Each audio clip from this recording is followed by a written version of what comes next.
All right, time watch says 6:30 here, so let's call roll. Call the meeting to order. So Mayor Pro Tem Villalobos. Councilmember Bunker. Here.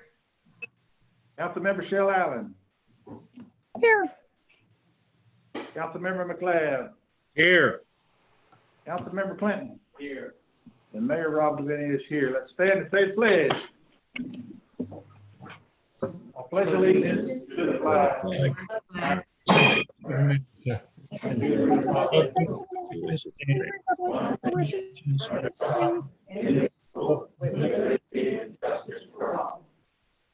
All right, thank y'all for coming.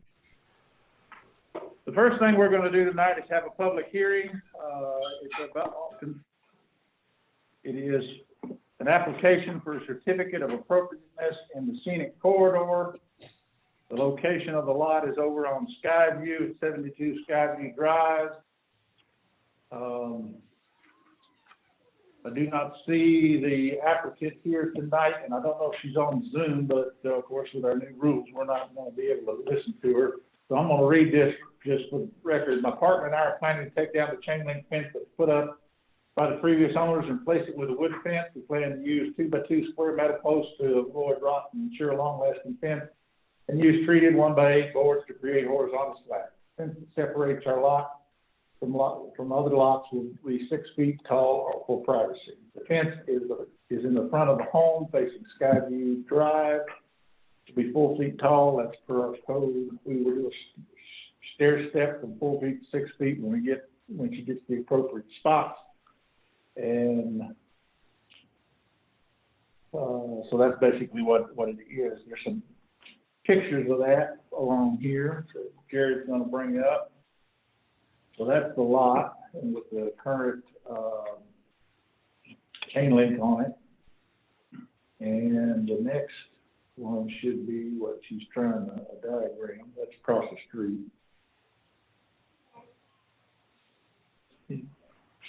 The updated version then? Should be some pictures in there. Oh, there we go. There we go. So she's going to replace the chain link with something that looks similar to this. Yeah. Well, she doesn't have it up yet. So That's it. There's one other picture of what appears to be pallet. yeah, she's replacing it. She has the pallets up now, but then she got a stop work order due to not having the correct paperwork, which now she's doing the correct paperwork and going to replace it with the picture that was shown. So the pallets are there, that's what Yeah, that's them. Yes. Yeah, I looked at that first and I said, that looks just like pallets. That's what that is. It does. Okay, so That this looks is a public hearing. Well, we council will vote on this. Does anybody here have a comment, concern, something they want to share? Hey, real quick question. So the picture we're looking at now, that's the proposed design? Yeah. Because I saw one earlier, it looked like a bunch of pallets stacked up. I was just asking the question. Right there. Yeah, the one. The pallets are currently there. That's what she's replacing. The pallets are going to go away. Okay, gotcha. So the one with the natural stain is the one she's going to design it with. Okay. Only question I have. Thank you. It looks to me like it's a great upgrade to the neighborhood. Yes, I'd agree. So going once, going twice, no comments.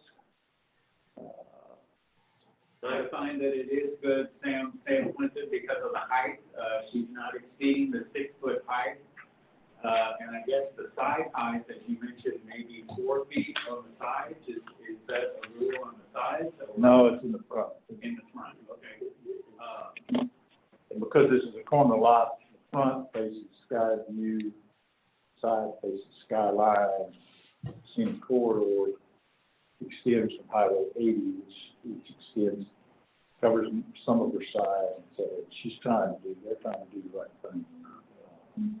It looks very nice to me.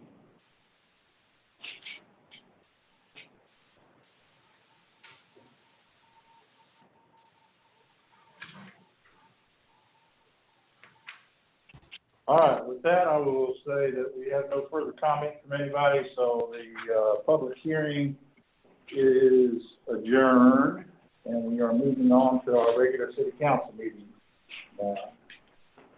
We had no public comments turned in by noon from the external world, so there's none of there. Is there any that has been requested today? No public comments. All right, and that brings us to our reports. The first one is the mayor's report. Let's talk a little bit about COVID to start with. It is still with us. Everybody's watching the news. The state of Texas has gone through the roof as long as many, many other states. We've kind of the last ones to really turn over and start heading north, but it is bad.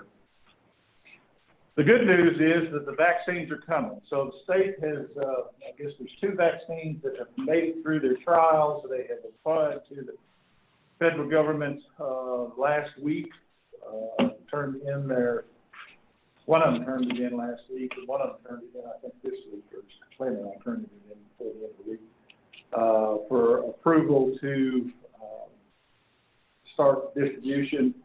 That takes a couple of weeks to get through that process, but they think by mid-December, 15th, 17th, something like that, they will be ready to distribute some vaccinations to the U.S.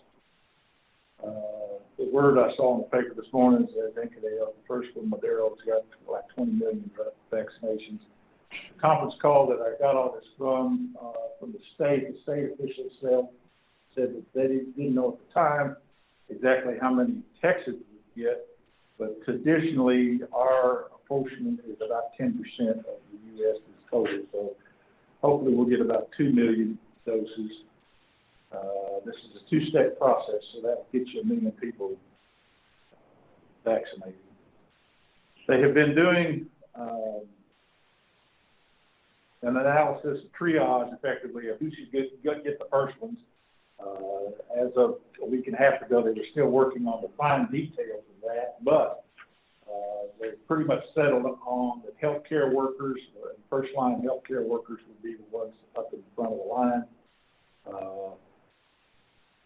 Included in that group, and some of the details are assisted living / nursing home folks that have got confined at-risk people. They won't be doing the people as much as they'll be doing the staff. They're already in kind of a bubble, and so they think that will protect them all if they'll do those. The next group in line is essential workers, and that's the details that they're working on. Is what's the definition of essential worker? First line responders and the like fit into that category. Exactly when our local folks will be getting some, I don't know, but that's going. And then followed by the next group after that, essential workers are done, will be the high-risk folks will get priority. The current 2 vaccines have some special storage requirements. They have to be stored at sub-zero temperatures.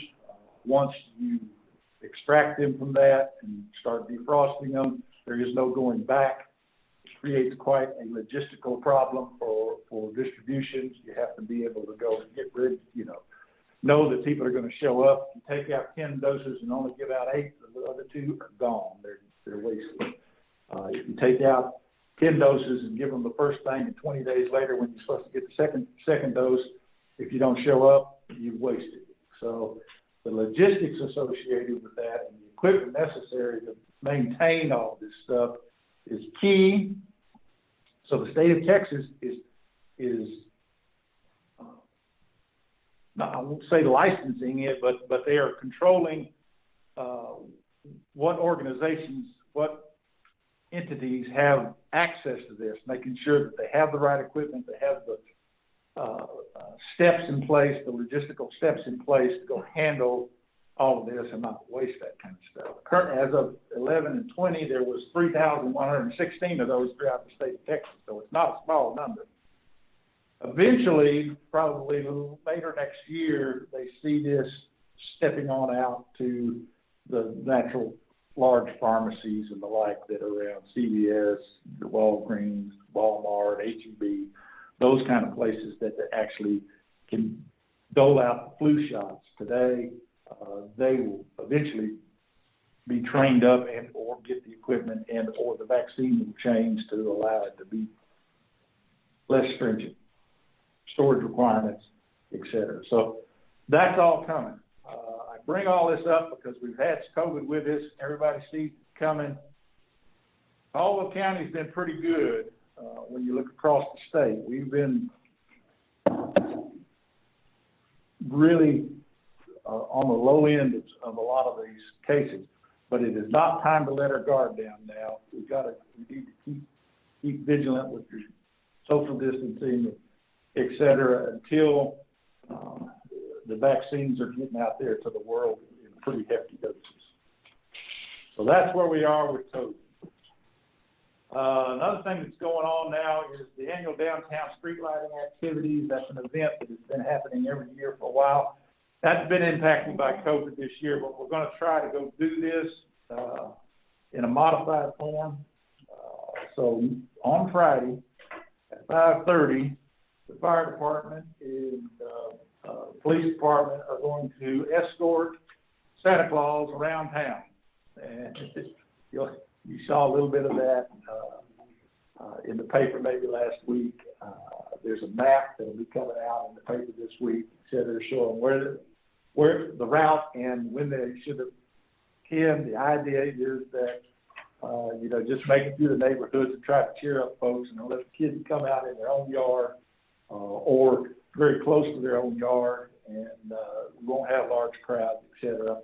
They will show up downtown about 6:30 in the evening, and we'll have a little lighting ceremony hosted by some duly appointed celebrity. And I'm happy to be there to do that. Good. We haven't seen you in so long. We weren't quite sure you were alive. The downtown businesses will be operating that evening. Most of them just for normal operation. So you will be able to go inside into the cafe, into the grocery store, and Max's house is going to be opening that too, if you so desire. But that's your own personal preference. It's certainly not something that I don't want to say we're not urging it. I think utilizing our businesses are well, but please watch out for getting too close and not social distancing, et cetera, because like I said, COVID's still with us. The other thing that we're trying to go do this year is we're also urging all residents who are interested in to decorate their homes and try to see if maybe we could spread not only the downtown Christmas lights, but maybe the whole city begins to turn into Christmas lights. One of the things that cropped up today, so it's not on the agenda, but it is in the reports, is that we, of course, have an election coming up in May. We traditionally, over the last 3 years, have been using the county election office to handle our elections.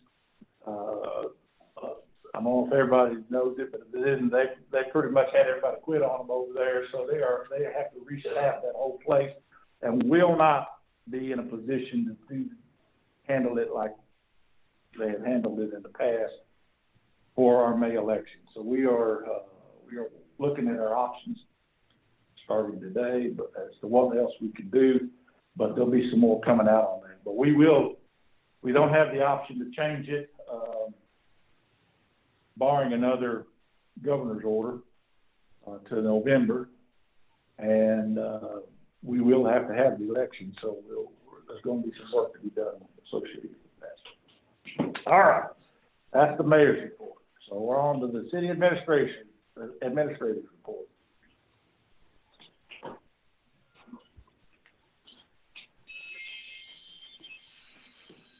All right, hello everybody.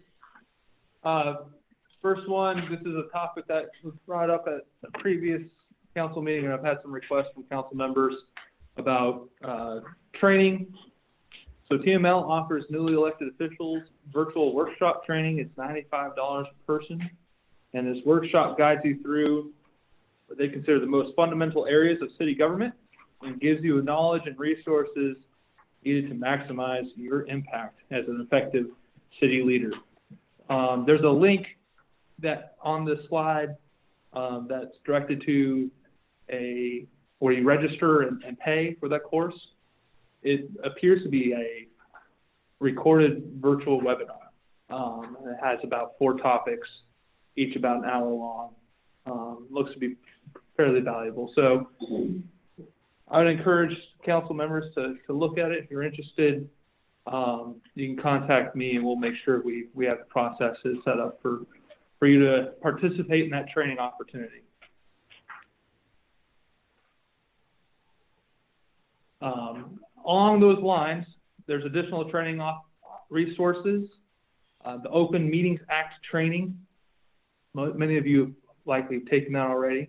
If not, if you need a refresher, that's available on this slide. These links were sent out as part of the read ahead packet. Also, Public Information Act training. That one's to be important if we have a public request for information. And one of the things to note is if you're conducting city business on your personal cell phones, that information is discoverable and subject to the Public Information Act. There's other information that you'll get from that. Additional webinars, there's a whole list of 20 or so webinars that TML has recorded and put on their website, and then additional reading materials. And you can access those with those links for the newly elected resources, and I encourage you to check it out. Jared. Yes. Also, can I say, once they take the act training and the public information, I will need those certificates. Okay, so to relay for those who might not have heard, Sylvia, our city clerk, asked that once you take the Open Meetings Act training and Public Information Act training, that you provide her with a copy of that training certificate. If it's still done as it used to be, you'll watch a video, and at the end of the video, you get a code. You type in that code, and that gives you your certificate. So make sure you watch all the way through and are able to get that and get that to us. Going on to the next, we have a current vacancy. One of our great utility clerks, assistant city clerk for utilities, Jessica, she left us, she moved. So we have an opening. We're accepting applications through December 20th. We've received a lot of responses. We published this on TML website and on Indeed.com. We're requesting folks apply through our job announcement on our website, but they're welcome to apply through Indeed as well. We receive their resumes and have a chance to review. So if you know somebody who might be interested in this is a part-time position, 2 days a week, and they can go to the city website and learn more information. Jared, may I say something about that? Yes. On the website, it showed, click here about it, but it had a dash closed on it. So you might want to check that out. Yeah, I'll check that. It might have been the previous announcement, so I'll make sure our version is correct. Okay. I know we've been receiving applications, so I'll double check on what that means. What's going on there? Appreciate that. All right, that's all that I have. All right, Jared, thank you. Financial reports, Dwayne, I think we said that today's the 1st. We closed the month on the 30th, on the last day of the month. So the 1st is just too quick to go get everything reconciled and thought through. So we're going to postpone that one until the 15th. Court reports, pretty much the same thing. Tony's not on there, is he? Yes, he did. I believe he late today sent in a report. I have it here.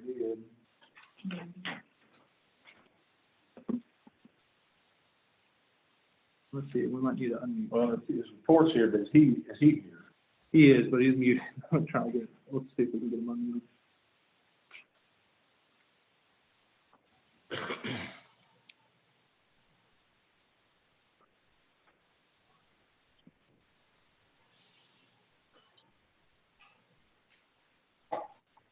Hello? There we go. There we go. I think we might have them now. Okay, I don't know what was going on there. Okay. Yeah, no, I wanted to get the report. I came in around lunch and got it cranked out. So everybody would have it this evening. As you'll see, let's see. These are the numbers for last month. Reports are all current and submitted. And I will take any questions that anyone might have. And there's a quarterly estimate for the end of the final quarter of the year as well. And that's pretty close. Hi, Judge Fusco. I have a question. I wanted to know if there's any court cases being heard. If there's any court cases being heard? Yes. Is that what you said? Okay. Do you mean in-person proceedings? No, sir. On Zoom proceedings? Yes. No, we're not. We haven't got Zoom set up because we were doing everything teleconference. Okay. And which is the way some courts are going with, and we just chose to go that way. And I said we had some pre-trials about a month or so ago, and we've got some more that'll be coming up. But as of right now, everything that has been done other than that required something other than a brief phone call transaction or email has and will be conducted on the teleconference. So about how many court cases are still needing to be heard? Is there still a lot? Is there a lot of backlog? Yeah, there is a little bit of a backlog with all the courts right now. Okay, I mean, not as far as anybody that we have on the trial docket or anything like that. But yeah, I mean, we've got warrants that I've been withholding from issuing, just kind of following suit and what the other local courts are doing. And so, yeah, the COVID has wreaked havoc. As a criminal defense attorney and as a part-time judge here, I can tell you, yeah, it's wreaked havoc on everything. And there is a backlog. Backlog is the word of the day for 2020 in the court system. I understand. I know that I've just seen with other court proceedings, like I guess with moving through teleconferencing and through Zoom, they kind of like just streamlined everything through that way and kind of have gone into the, motion of hearing cases that way. So I don't know if the teleconference is the way to go, or like if, No, it is. It is for what we're doing on our scale. I mean, like I said, I practice in all the local courts, and yeah, if we were on a larger volume than we are, then you would probably be right about that. Okay, but just going on what I know our court traffic is, having been the judge here for 7 going on 8 years, the teleconference is going to work and is going to get us through this. I'm certain. Thank you. Well, thank you. I had a question, Sam Clinton. Could you tell me the difference why in 2019 and 2020 there were more fines in 2019? Because of COVID.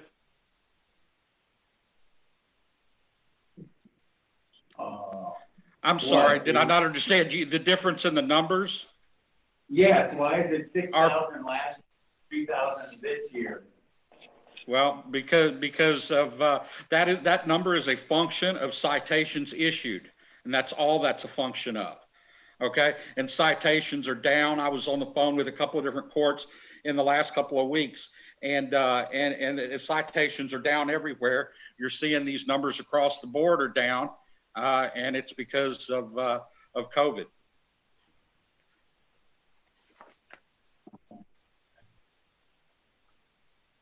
And also, I see on the comptroller on the monthly report that in the quarter we'll owe $9,500. I know that we had been paying $1,900 a month to pay off the comptroller fine. Is Two this- different things. Huh? That's, yeah, So this has nothing to do with the sales tax? it has nothing to do with the sales tax. You come in, we'll walk you through what that all comes from. Oh, okay. I'll be glad to show you the. Oh, the map that's that a different fine to the comptroller, That has- I see. Okay, no, I see now. When you get a ticket, when somebody gets a ticket, a traffic ticket, a portion of it comes to us, and a portion of it goes to the comptroller. That's the current We fine, pay them once a quarter. and that's. So it builds up, and then we dump it out, and then it builds up, and we give it to them, et cetera. That's the current expenditures, not having to do with the prior one. Right. Okay. No, now- everything the mayor said is correct. That's, okay. Thank you. Yeah, that's another one thing about not paying. Okay, any other questions? That brings us to 6E, which is the police blotter. Here you Y'all have a good evening. Thank you. Thank you, Tony. Thank you, Judge. Bye-bye. Bye. Here, you got anything you want to spread on, talk about on the blotter? No, if y'all have any questions, I'll be happy to answer them. The two things that I'm most proud of on that blotter is, you'll notice there were two audits, one from DPS and one from T-Cole. Both of those audits, there were no discrepancies, which I'm excited about. That DPS audit lasted almost 3 weeks. So it was pretty lengthy. And I'm very excited to say that there were no discrepancies in any of them. So we're good there.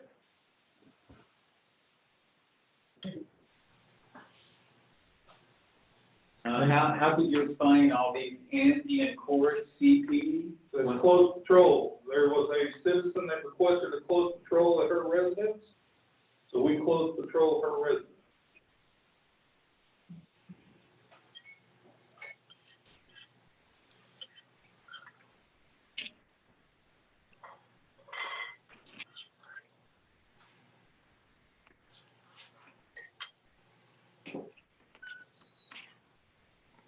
And I have a question, Chief, on number 28. And I really ask this more for education purposes for those who are listening. Number 28, that says a city ordinance violation on Thomas Drive, that there was a building ordinance, a homeowner contacted and was advised to obtain a permit. There's still a lot of folks out there that don't know or don't realize that they have to receive permits for certain things. Can you share what this particular one was? Homeowner did a project out there, did not obtain a permit. It was brought to our attention, so that homeowner was contacted and asked, hey, please come down, you need to fill out the paperwork, you got to do it the proper way. Right. Was it a building or a fence or pouring concrete or anything like that? It was The what? Carport. A carport. Okay. And I think, and the reason I ask that is because a lot of people don't really realize. They think I own the property, I can put up a carport if that's what I want to do. And so I appreciate you explaining that if somebody wants to put up a carport, they need to go through the proper channels to do so. Are any other questions? What does the DPS audit consist of? It consists of the CJIS audit, Criminal Justice Information System. It has to do with our software, has to do with our internet connection. Basically, they go through with a fine-tooth comb to make sure that nobody is misusing criminal justice information.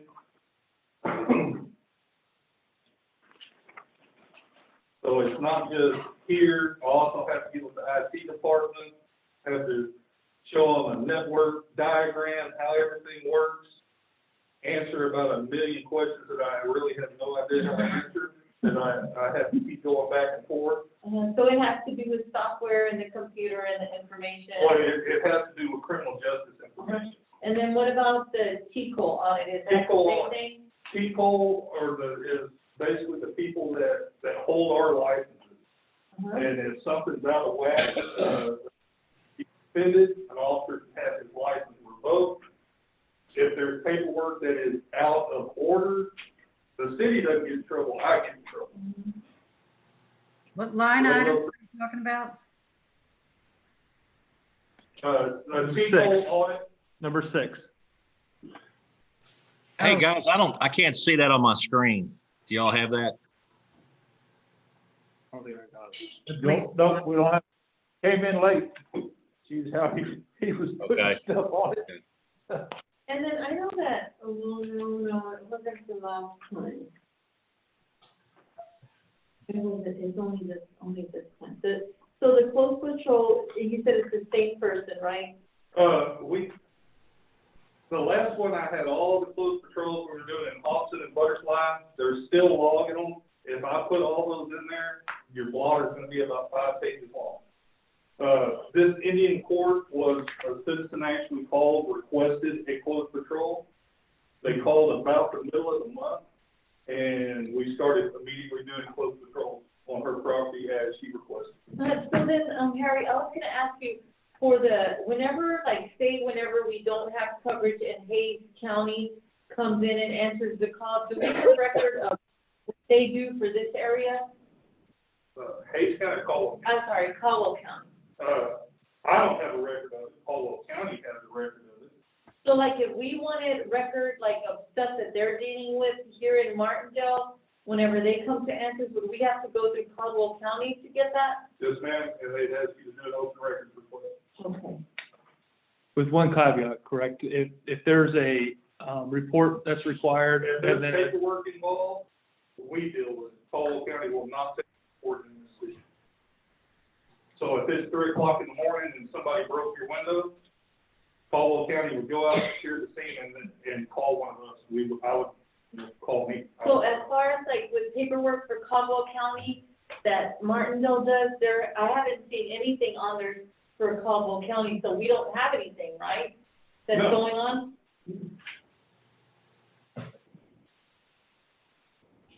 I don't understand the question.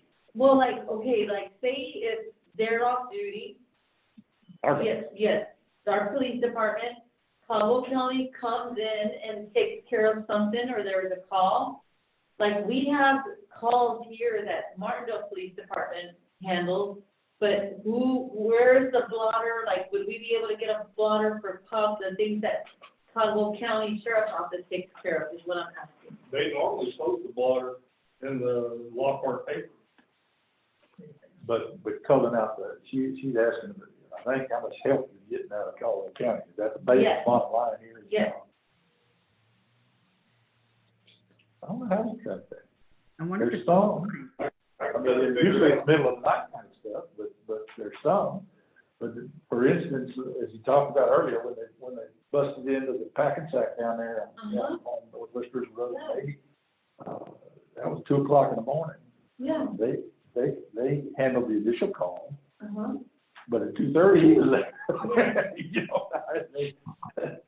So it was on the blotter, although they came in to handle it because they were the ones on duty. They called in, got it out of bed, and off you go. That happens. every other week it seems. So, well, there's, it's more often than people know. Yeah, if there's paperwork, they call us. They will not do paperwork. If it's a crash, we come in and we work the crash. If it's a loud music call, they won't call. They'll just deal with it and go. See, so I'm just the reason why I was asking is because there may be some other issues, that are going on that we as citizens don't even know about, because I don't know if Caldwell County Sheriff's Office is taking care of it, or like you said, you're doing the paperwork for it, or, so if you're doing the paperwork, then we're good, because we don't have it. The only thing that won't be listed in there are things that don't, if you're saying something like public health and safety, it's gonna be listed in there. Yeah. Because I'm gonna be involved in it. Loud music calls that Caldwell County comes over here, it's not gonna be listed in there, because Caldwell County will just come over and say, hey, turn the music down and leave. Okay. You put on that high-speed chase gravel road on here. That occurred October and November. It goes 2 ways, by the way. Yeah, that's what I was thinking, because you know, we as a city are working with 2 different law enforcement agencies, and, you know, in order to get an accurate picture, you know, what I was talking about is, you know, I didn't know if we get the records that they do, or that's why I was just asking. Thank you. Yeah, we can look into that. Could you tell me briefly about your results from the monitor traffic at City Park? We're not completely done with it. I'm Okay. doing, 5 2-hour blocks, and there will be something put together there. On the agenda a little later, we'll get to that. Okay. Okay, thank you. Any other questions? Going once, going twice. On the agenda item 7, boards and commissions. Now, Craig on there anymore?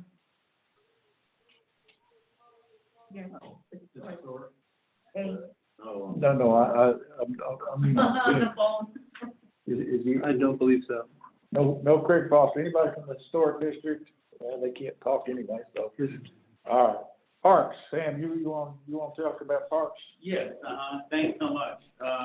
I'm gonna give a little bit of an update of the survey that was done on phase 1. We, accepted the bid on that. Rob and I went out there and looked at it, and a couple of the lines that were staked out in phase 1 were not in the appropriate or right places, as particularly the one on the south side of the city land and on the north side. So since then, I have spoken with Rob, and he has contacted the survey company again, and so they will come out and make those appropriate corrections and hopefully get us a completed survey shortly. I'm very excited about that because we've all, and Jared as well, has put plenty of work into providing that for us. This is called the Castor Bean Eradication Program. If you look at the Guadalupe, what used to be the Guadalupe County gravel pit, it's on 1979 on the right side. If you look there, there's a whole huge grove of castor bean plants. These are invasive plants, these are poisonous plants, and these are plants that need to be eradicated and removed. When those plants go to seed, they will wash downriver and really spread this. This is something that is havoc for grazing animals. So I would like to see us go out there and look at these castor bean plants. You might see them. They're pomade-shaped plants, and they're dark red, and they have huge seed clusters at the top. So I would like to see those talked about and possibly removed. In Allen Basin Park, on the upstream side, on the Colleen Pfeiffer property that was recently purchased, there is a storage shed on the concrete slab. It is a 10-by-8 storage shed that is in the floodway. No structures are permitted in the floodway. That structure that's there, we don't know if there's gasoline in it, pesticides, lawn equipment. No structures at all are permitted in the floodway. Also on that piece of property, they have a 1.5-inch water line that is leading from the water meter to their slab where you have an airstream and a pop-up trailer. And I've spoken to the water department about that. That water line is on top of the ground, and there is no backflow preventer on that line. If that line breaks in a flood, it will suck up flood water into our water system. That water line needs a backflow preventer and should be on there, on that property. How do you know they're in the floodway, Sam? Because I've looked at the floodway maps. The only part of that property that is not in the floodway is a small portion of Arlene Lane, which is close to Main Street. All of the property where they have their storage shed and that water line is in the floodway. We know that because. Which maps did you use? Hmm? Which maps did you use? The 2017 flood map. I have looked at that, and I have seen that all of that property, except for a small portion of Arlene Lane, is not in the floodway. I have talked to. So that's the new ones. I have talked to Casey Miles, and I have also talked to Jessica and Judy, the grant writers, about that, and they confirmed to me that no structures are allowed in the floodway. Quick question, Councilmember Clinton, is this area that you're talking about, is it in the park? No, it's the Colleen Pfeiffer property on the upstream side of Allen Bates Park that was recently purchased. Okay, He's and so got all- you're reporting on information that's not park related? Well, the storage shed will affect the parks because when the flood comes and that storage shed is wiped out in a flood, it will affect the park because the toxic chemicals that could possibly be in there and the gasoline in that storage shed, it doesn't matter what's in the shed is in the floodway. So they have built a shed? They have placed a shed there on a concrete slab. Okay, so that's a code enforcement situation, not a park situation, right? Okay, Lee, we got it. Okay, I'm sorry, but this does affect the park because it is upstream from the park. If I- I'll stop there. If I can make a suggestion, if yourself or members of the community find potential violations like that, please use the report function on our website and we will get that directed to the right people and get it handled expeditiously. Okay, well, I just brought it up because it will affect the park if that storage shed gets wiped out in a flood. And then really Quick comment. Couldn't Harry do that? That's part of his job to go there and inform those people. Because I went through this when I built my pier. I was in the floodway and I had to go through hoops and the job was shut down for 6 months and I had to get an engineer and all that. And mine is not impeding water flow. So that needs, I agree with Mr. Clinton, that needs to be addressed. And I think, Harry, can you look into that, sir? We'll go take care of it, Mike. We'll go What's look into it. Well, I mean, Mr. Clinton's correct. That is in the floodway and that is against, you can't put Well, I don't know that he is correct, Mike. I don't know that he is correct. We'll What he- look into it. We just talked about the fact, he just admitted that it was off the 2017 flood maps. Now, they don't become effective till January 1st, as you well know. Let's have a little common sense here. Excuse me, Mike, please let me talk. The other thing that's going on here is that this very easily, it can happen. Our ordinance for storage sheds and permits and all of that kind of stuff, stops at 100 square feet or starts at 100 square feet. Anything less than 10 by 10, you admitted it's 8 by 10, that's 80 square feet. They aren't required to come in and ask for a permit or whatever. That's not the point. So- That's not the point, Rob. It's in the floodway. That's the point he's making. Has No, it's nothing gonna to be do in the with- floodway has on nothing to January do- 1st, maybe. Until we go look at the maps and the maps that they're under the guise of right now, we won't know that. And we're, once again, this community is great at this, jumping on our horse and riding off in all directions without all the facts. So we need to go get the facts, et cetera. Okay, thanks. I also noticed, in phase one that we did put the limestone blocks up to prevent cars from driving down, but in between the two limestone blocks, I've seen many cars drive down very close to the river. They're almost parking in the bushes very close to the river, so we need to go down there and look and see if we could possibly put a cable across there or see about people driving down there, or maybe Harry can monitor it more. We've already ordered a no parking sign, and we just haven't picked it up yet. I'll be picking it up tomorrow, it's ready. Okay, and I know Excuse me, that, it's not no parking, it's no motor vehicles beyond this point. okay, Once that's up, we can go do this. And I agree with you there, I've seen cars down there.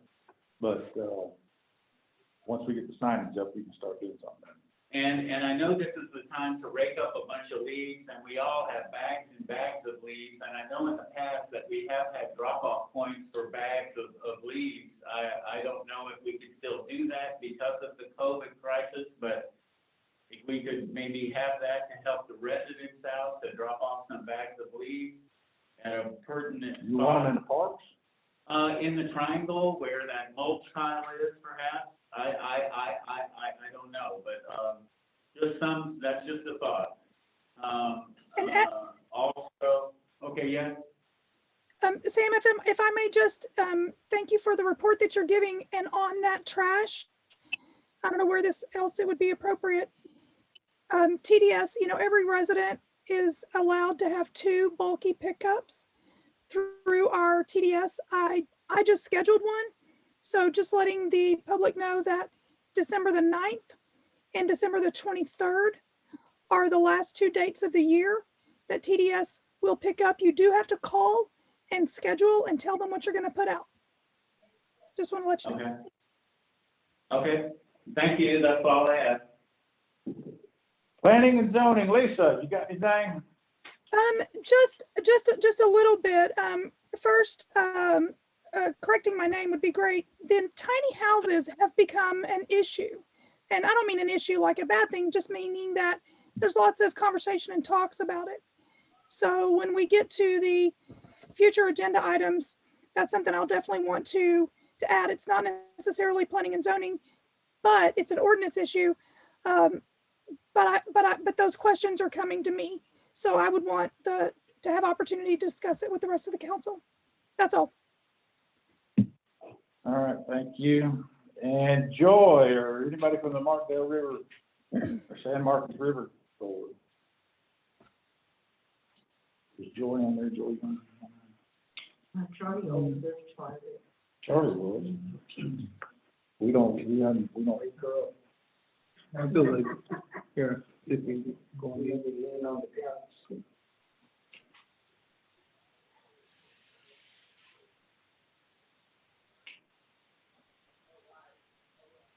No.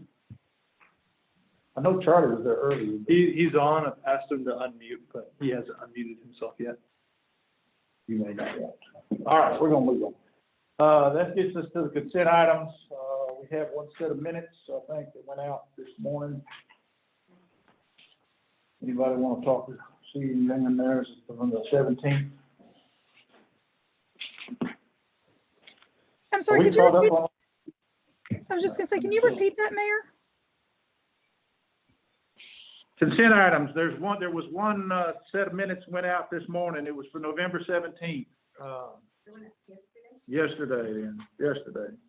And I actually have a question. Excuse me.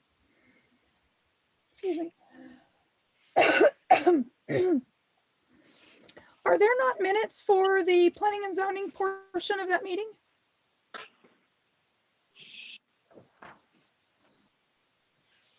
On the 17th, Correct. we didn't have a planning and zoning on the 17th. It says on the second page that the city council closed for planning and zoning at 6:37 and planning and zoning started right after. But it doesn't give any.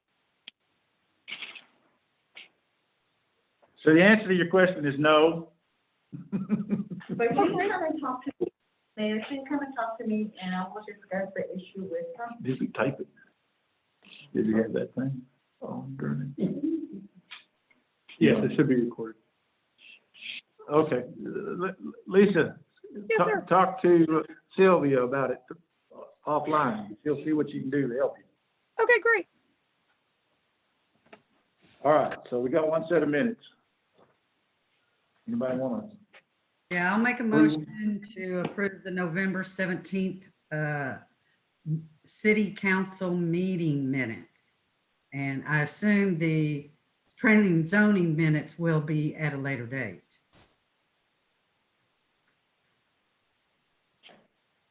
Is your Do I have a motion? second?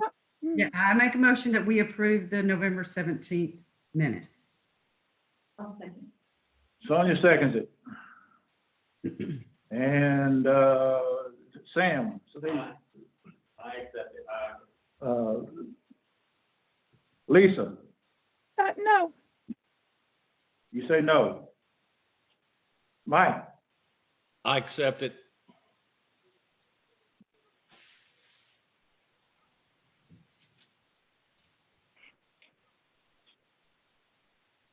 all right, that passes 4-1. Can I have discussion, please? Sure. Have we ever had planning and zoning minutes? Yes, I have, when it first began, on the, Court of Ordinances, I was not to be the one doing the minutes, it was the planning and zoning. Yeah, actually, it's the planning and zoning. Really, it should not be to do those minutes. We'll come back to city council They with need a to be done. way forward. There you go. There you go. Let them go talk it out. They'll Thank go you. figure out what to go do. If you go read the ordinance, it does specify who's supposed to go do that, but we're not quite to that point yet, so. All right, that moves us on to agenda item number 9A. We're back to the scenic corridor thing that we reviewed during the public hearing. Of course, per chapter 150, the city council is the deciders on, the decision makers on certificate of appropriateness in the scenic corridor. So with that, we've had an application for 72 Skyview for the fence that you talked about earlier. We'd either need to approve that or disapprove it or approve it with conditions. That's the three options. So moved to accept as presented. I'll second it.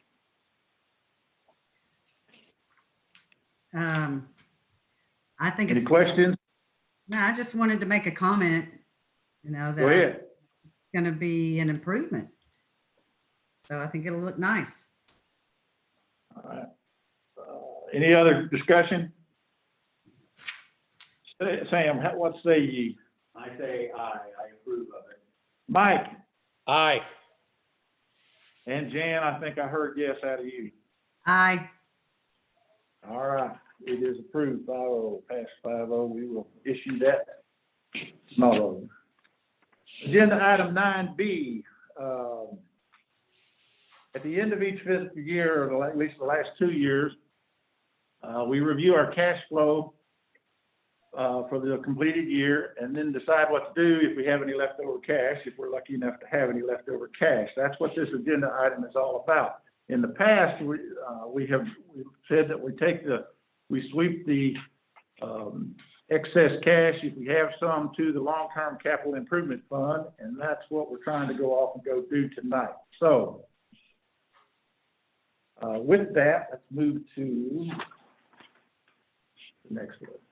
So from a revenue standpoint, last year, we were $20K ahead of our planned budget. So we planned to get a certain amount of money, and we got $20K more than that, which was a good thing.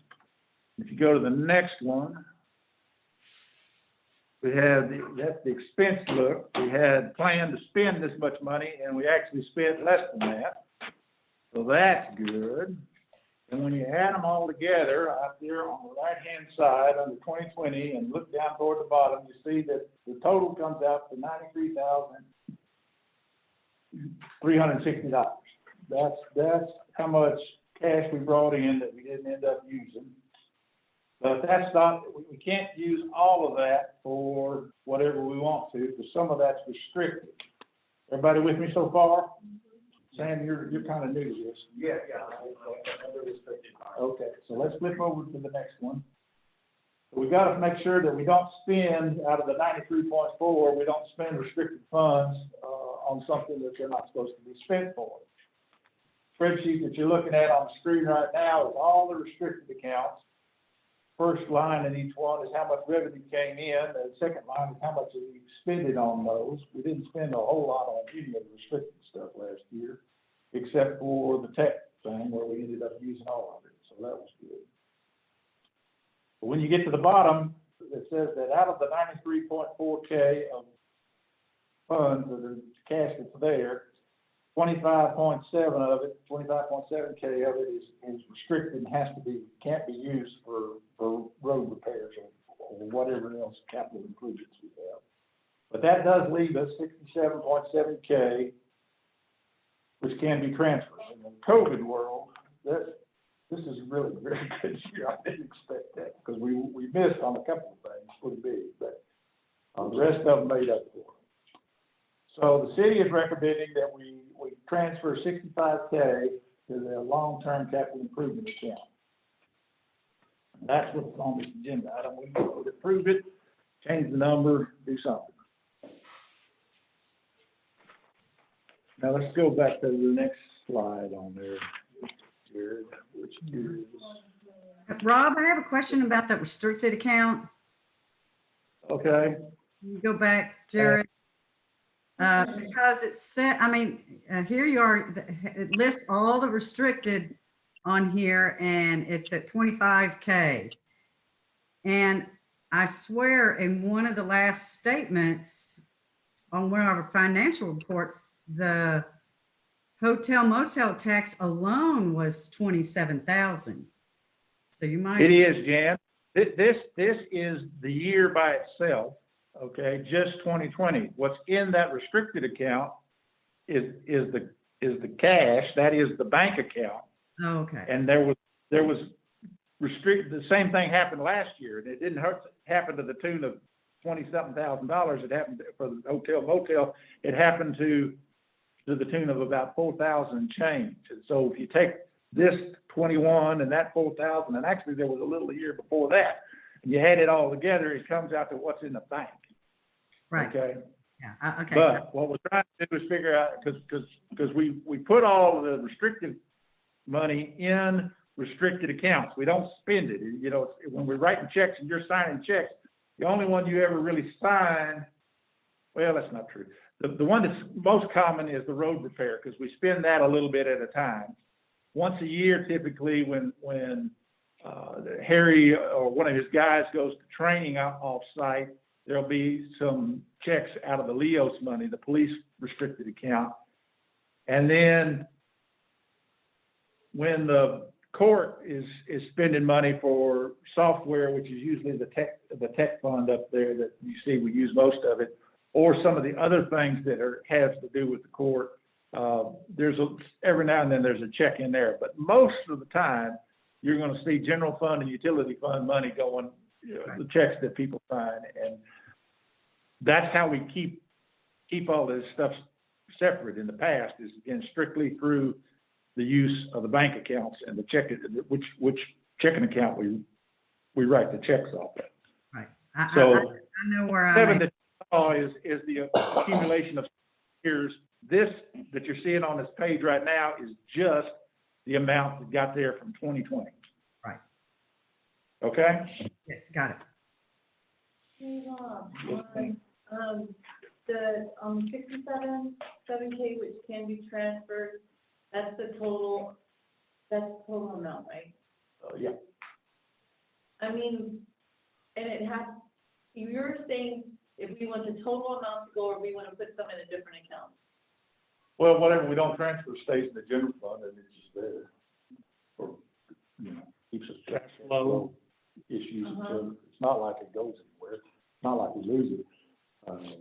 We've done a pretty good job of that. Past is my treasurer. So the reason why I was asking is because, I know that we've been having a little bit more extra challenges with our station and having to use money for repairs, our lift station. Does that need more funds in it, or even for our roads? Well, so those roads and potentially upgrades or enhancements, capital improvements, could be funded out of this long-term capital improvement fund. Thus far, we had been doing maintenance and repairs out of the budgeted amount out of our utility fund, but foreseeably, this funding could be used for roads or the wastewater system or other. Oh, it can be used for wastewater? It can be used for whatever the council wants to use it for. What we all said was we were going to go save it up so we could use it for long-term capital improvements, with the number one being roads. That's the one that's crying out with the biggest need. But which is the next slide. Yes. So your question is, why don't we do 67.7 instead of 65? Well, I mean, I was just wondering. We could do that. I don't think we get into our problem area. This is the way out. We're coming up with these numbers is not to the penny. Okay, it's as close as I've come up with of figuring out how to go manage that. I know that there's a big chunk there. If there's a check that was written on September 29th, And it didn't clear until the new fiscal year.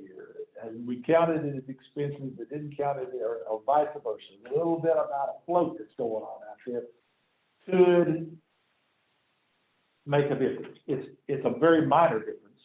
You know, when you're talking about $65,000 versus $67,000, I'm sure that we're safe at 65. That's where the number comes from. Could it be 66? Sure. Could it be 67? Sure. You know, could it be 67.7? Well, we're probably eating up into some of the stuff that we've saved in the past. So we're kind of picking at nits, I think, et cetera. So where we were with the long-term capital improvement account as of the end of the fiscal year, we had 75.3K sitting in that account. The addition of the 65 gets us up to 140.3, and we earmarked part of that money, 12K of it, for the police call procurement. That would leave us 128,000, just a little over 128,000 to go off and try to rebuild the road.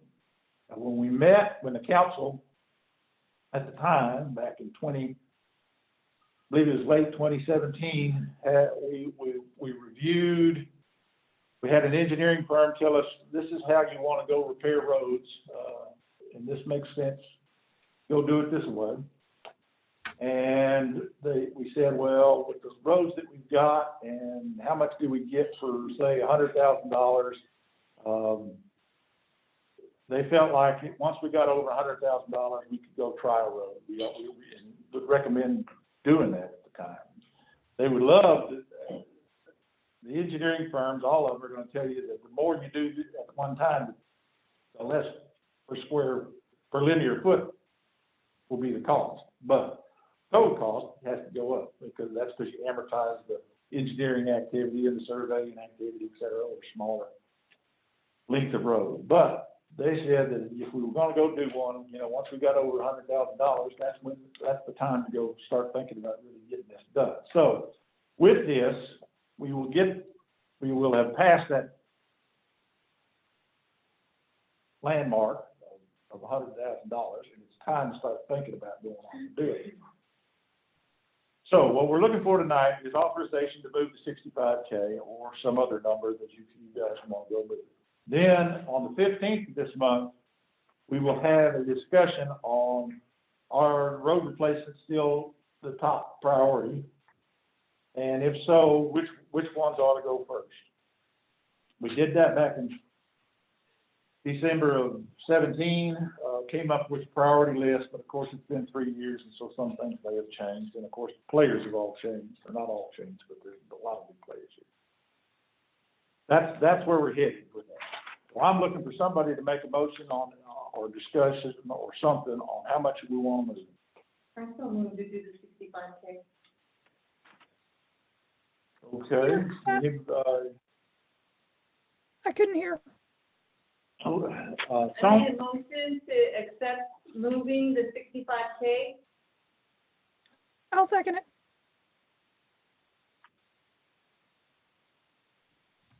All right, but we could put this 65K in some other fund, right? I know Right now, cash balance of the general fund.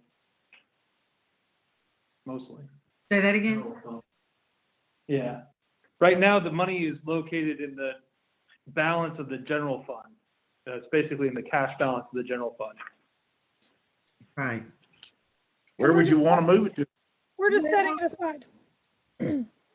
I know we're going to be discussing a vehicle, and we have 12K set aside for a police vehicle.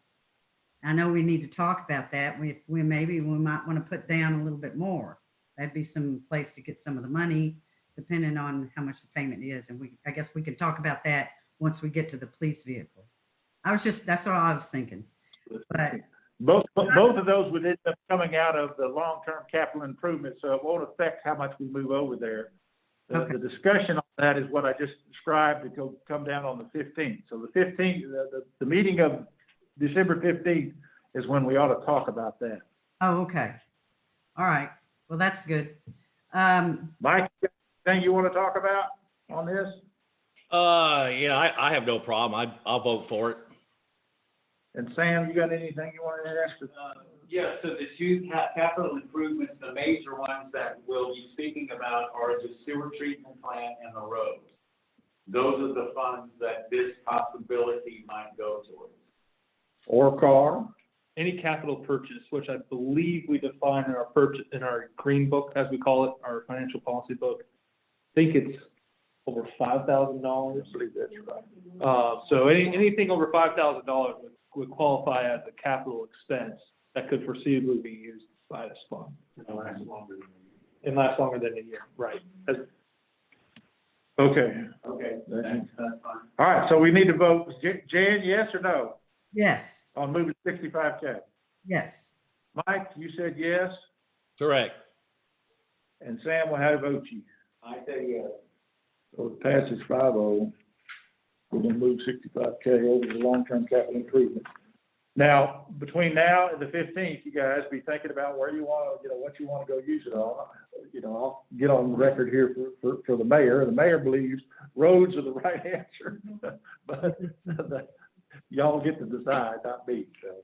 Hey, All real quick, Rob, I don't know if this is the proper time. Maybe we can talk about it on the 15th about the process. I guess when you say rebuild, that means take up the whole road, the whole base, That is everything. correct. You That know, is correct. as you said, I've recommended multiple times, do what the county does. Can we discuss that at that 12th, 15th December meeting about that possible option going that way? Yes, we can discuss that then. I mean, just, all I'll say is, my personal opinion is, could we do some kind of interlocal agreement basic, since we all pay taxes to Caldwell County, could we possibly work some kind of a deal with them, interlocal agreement, and use some of this money to work with them? Because what I've seen, and I know we discussed this multiple times, what I've seen, especially there by Pecan Park, by Three Dudes Winery, they put that hot asphalt mix right on top of that road. But look, I guess we can discuss that the 15th. Yeah. Good idea. Okay, I'm done for that. Thank you. All right, moving on to 9C. This is the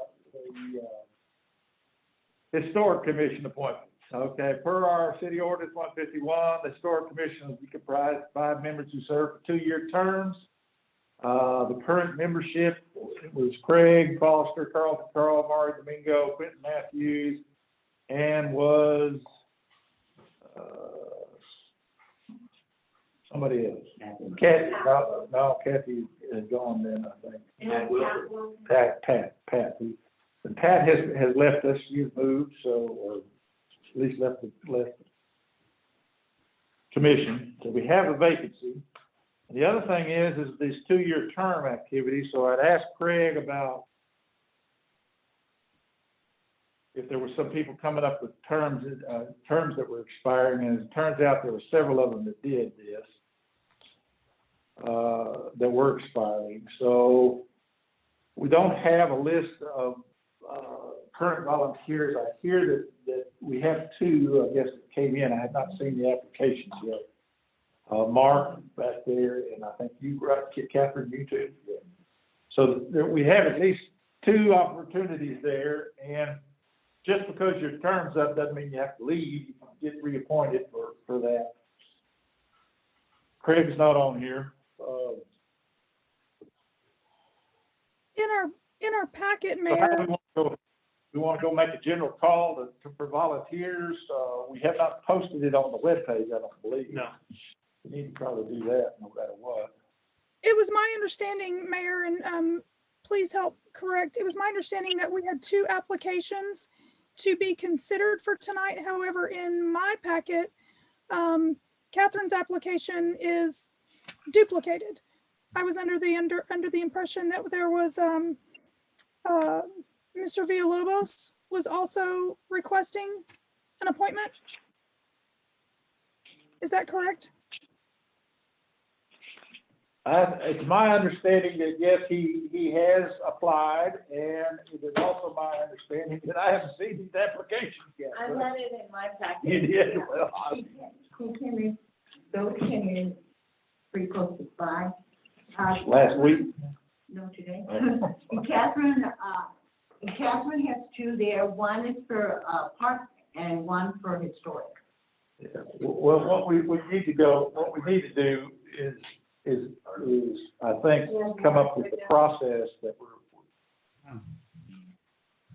we're gonna follow, and then follow it on these 2. So it's do not we a have case where- 2, do we have 2 applicants or just 1? 2. Ms. Glaze is interested in the historical or parks.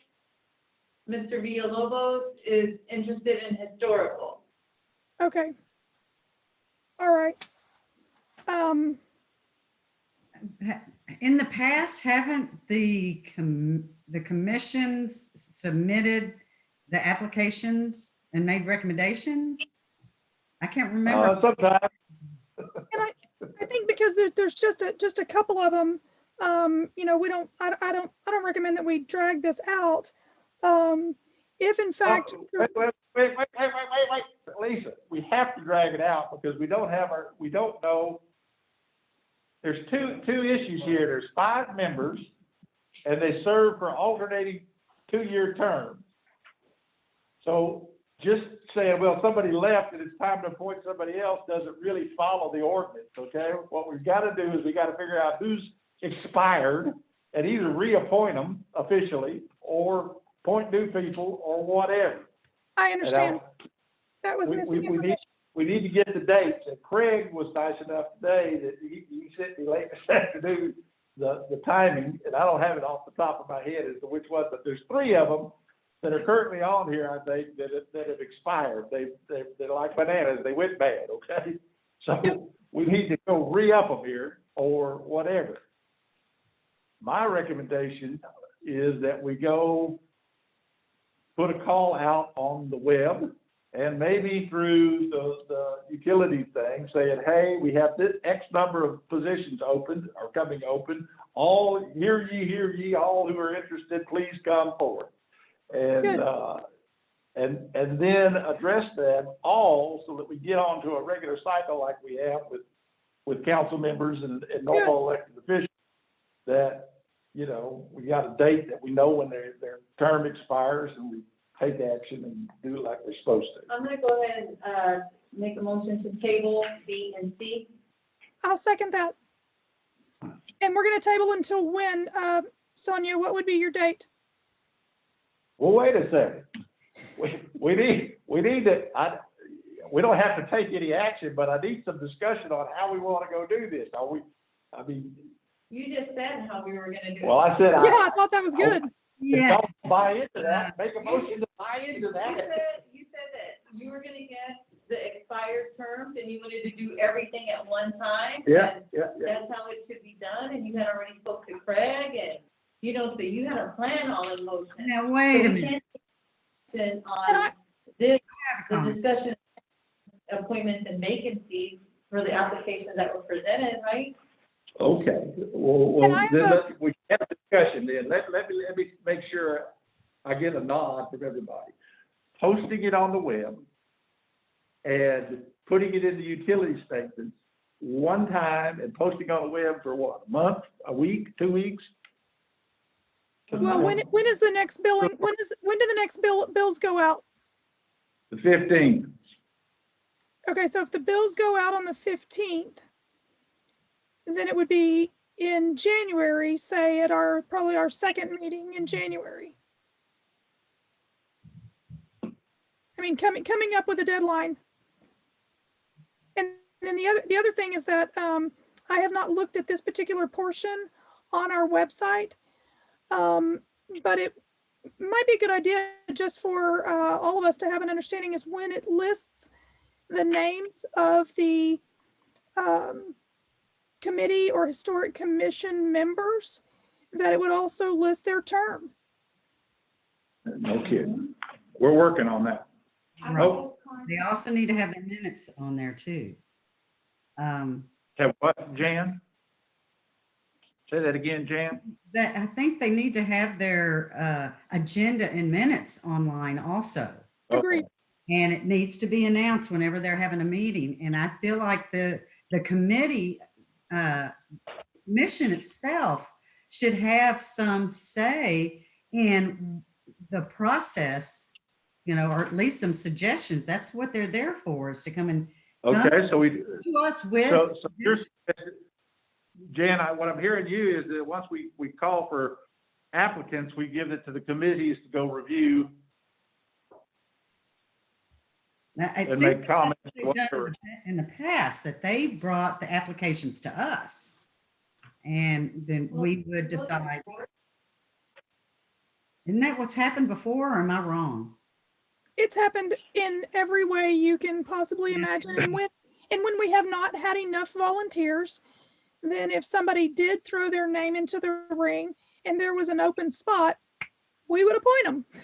Right. You know, And I'm okay with all of that. Just make sure that we stay in communication with the commission. And I and I guess think, we're going to do this with the parks and the historic commissions, right? and I think having those listed terms beside each member's name online for prosperity and future will help keep things in the appropriate cycle. I agree. So, Mayor, what they said is that people are turning their applications here. Whoever turns in their application for parks will go, the applications will go to the park committee. Whoever turns in applications for the historical committee, those applications will go to the historical committee. And then they present to us who they would like to appoint, and then we either accept it or do not accept it. It didn't work out that way last time, but okay. That's, you know, we didn't force onto the committees to make the down select, because they got to tell somebody yes and somebody no. And they weren't prepared to do that. They said both of these folks or et cetera will suit fine. You guys pick. And since the ordinance says that we're supposed to be the pickers, you know, Gotcha. there's really no way out of that. So unless we change the ordinance.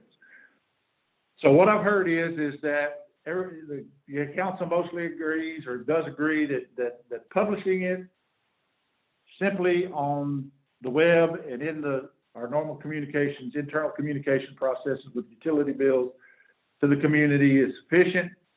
We take whatever comes in, let it go by the commissions, to the committees to go review them, and if they come up with some reason why they should or should not, or put preference on it, that's fine, to give us that input. And then eventually, by probably maybe the second meeting of January or early February, we'll be ready to go off and pull the trigger. One quick comment. If we think, or if we know that the current membership has expired members, I don't think it'd be appropriate for them to decide their own fate in terms of recommendation. Yeah. They just need to Okay. read. So you're saying maybe don't go through that last step. It makes sense in the case where we have a single vacancy or maybe even two vacancies, but if we're in the scenario where we don't technically have a quorum of people with current terms, that might be. Well, the problem is these are five-person committees by ordinance, so you know, every other year, one year you're losing two, which is okay, you still got a quorum, but the other year you're losing three, so you don't have a quorum, so you. Right, that's why I'm wondering if it would make sense for the committees to provide a recommendation. I mean, I think there's a sense for doing it. I mean, making sure that the committee is well functioning. I think it would help that, but then you also have, the council may have other priorities or reasons for choosing somebody different. Hey, Jared, real quick, I agree with your suggestion. How about if we do your suggestion and post it in the letter, in our monthly report? Do a combination of both. Not necessarily making a recommendation, I'm just pointing out the fact that you want to have potentially 2 members selecting or making recommendations for the remaining 3. Oh, yeah. You know, if the council wants to do that, I mean, Yeah, there could be a rationale, but we have to know the term lengths before any of this can be really fully determined. Yes, I'd like to make an additional comment that when you do post it on the website, to make sure you have a link to the application. So it'd be easier for them just to go and fill out the application and have it mailed directly to whoever it's supposed to be mailed to. Or probably Sylvia, so she can send it to whoever she's supposed to send it to. Excellent idea. Awesome. Yeah. So I'm This okay might- with But putting it I'm not sure, is it a place similar to council where there's places, assigned places, and then place has a term, or is it each individual has their own 2-year term limit? Well, the way the ordinance is written is that you do this, I think as soon after elections as you can or something, and then the individual carries a 2-year term. So once you get into the rotation, once they're appointed for a 2-year stint. I'm looking at it online right now. It says, and this is in chapter 151.03 under letter D.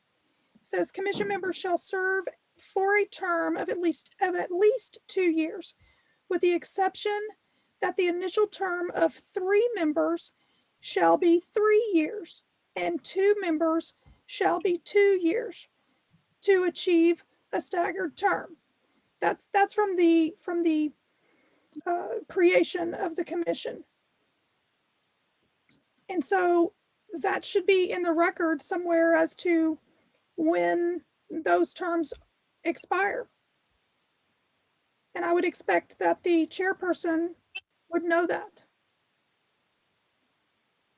Yeah, it would be most efficient to make sure that all of our commission expiration dates are similar and similarly timed. Because we have the parks, we have the historic, we have the river. And I mean, I'm sorry, also the historic One at a commission. time here, guys. Sorry, Lisa, Sonia had the floor here. yes, sir, got thank here you. first. sorry. I just wanted to make a comment that whenever from the conception of the river committee, we had to appoint all of them. We had to do everybody. So it is kind of like, there's different standards for different committees. Huh. And that was Yes.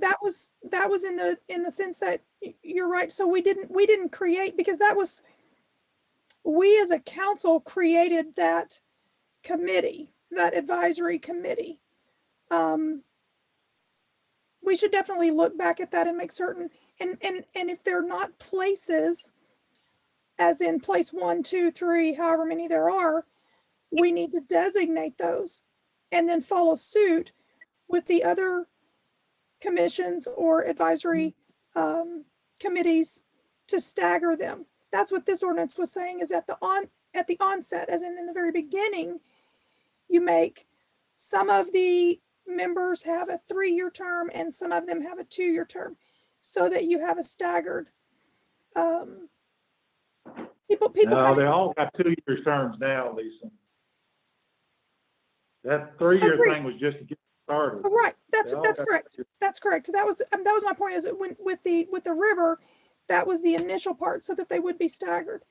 The other thing I'd like to mention is also in our code, and I mentioned this last time, an annual report should be given by each of these advisory commissions or boards in October. And I don't know, since we didn't have any meetings in October because we didn't have a quorum, I think we need to give occasion to probably put that on a future agenda item so that doesn't get lost. Sounds But then good. to follow suit with October next year. Okay, so, to So where clar- did we come down on this? We do want to post the openings. One, I guess Sonia said, Jan said, let's make sure the committees get to review them. Jared says, be careful. okay, Yeah, Where did we come down on? communicate with them. Yeah, the actual commission or committee, we as a council are supposed to appoint. Otherwise, it becomes a little, clique or club when they gather their own. So that's my thought on that. We should I appoint. agree with you, Lisa. I'm sorry. I agree with you on that. Thank Let, you. we should compile the applications and then choose. Correct. Okay, got it. All I right. don't think we need a motion on this. I think we got direction, and that's the discussion piece of that. We'll handle it. I say Now, table this until next time. well, we will put on the agenda at a future date, the actual selection. Okay, So The I think- appointment time, but as we talked about, there's some time that's gonna expire in between now and then to go do all the postings and the like. 9D is the corollary. Agenda item 9D is the same thing for the Parks Commission. This is probably all still discussion, and I would assume we're all happy with following basically the same process on that one. Anybody disagree with that, shout now. I did do some research about, I have been on since February of 2018, so that would be 2 years that I have been on. So I think me being the chairman, and now that I'm on the city council, I would rather be the liaison person with the city council that would work with the Parks Advisory Committee. So I would say that I would have a vacancy. Susan Smith has left, and so that is a vacant position. Jeff Latimer did submit some paperwork prior to February of this year, but we accepted it without, I think, an official vote of the city council. So from what I can recall from my records, Jeff has been on there since February of this year. So he's been on for 6 months, and that would be another 1.5 years for him. Karen and Richard Solomon, we had them for a year. Richard was done at the same time Jeff was. I don't know about Karen. Karen was, I think in 2018 when 2019, so she has 1 year left. But I know right now that with me and Susan Smith, that I can say that there are 2 vacancies and 2 more that would be on for 1 more year, Richard and Karen. Okay. May I make a suggestion? Okay, sure. Thank you. It's my suggestion that we request that the Historic Commission and the Parks Advisory Board give their what would have been October report on December 15th at our next meeting. And in so that report, it would bring the council up to speed with their current members and the terms of each member. So that would be included and should be included in every year's report, quite frankly.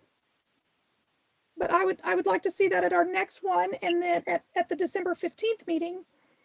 And then that's also the date that the statements would go out, which would give the public a hard copy, a bit of information that there will be vacancies. It doesn't have to say how many vacancies, in that note, but just that there are vacancies and for people to apply. okay, that would be a good future item to mention that at the end of the meeting. Okay. I just did. So now we're helping design the thing. I tell you what, Lisa, since you have a big concern about this report thing, why don't you write down what you think ought to be in these reports? Because we give each one of these committees, at the council's request, by the way, an opportunity at every one of the, at least once a month to make a report. And so about 90% of the time, we don't get one.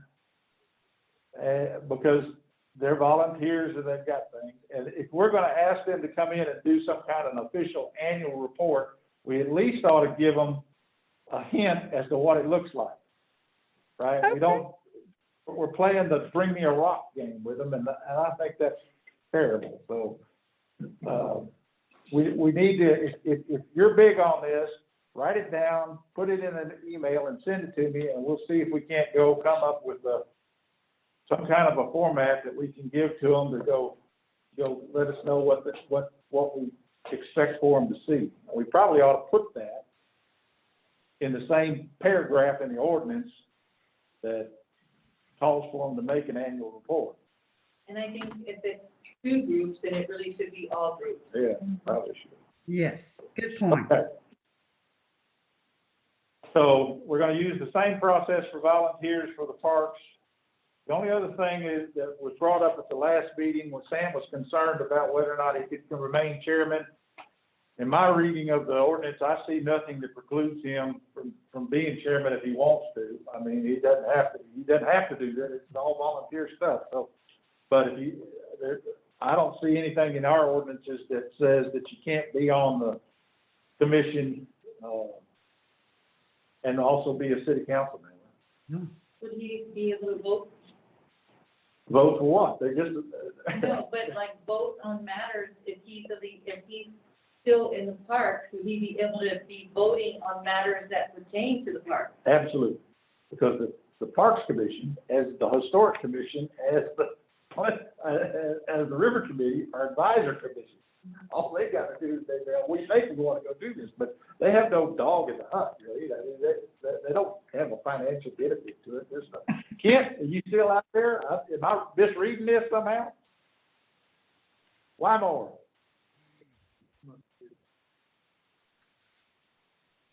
He's muted. Somebody needs to unmute him. There we go. Yes, you're reading it right. Read So- it. As long as they got No, financial interest. the only potential basis would be if the Parks Committee did something that caused Sam to have a financial stake, or made a decision that affected real property or business in which Sam had an interest in. That's not happening. So, I mean, this all comes back to the basic structure. All the Parks Committee can do is make recommendations. The council approves, the council allocates, and yeah, he's fine.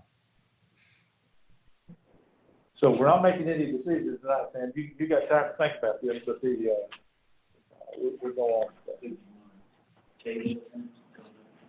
on. This was more of a discussion as I thought.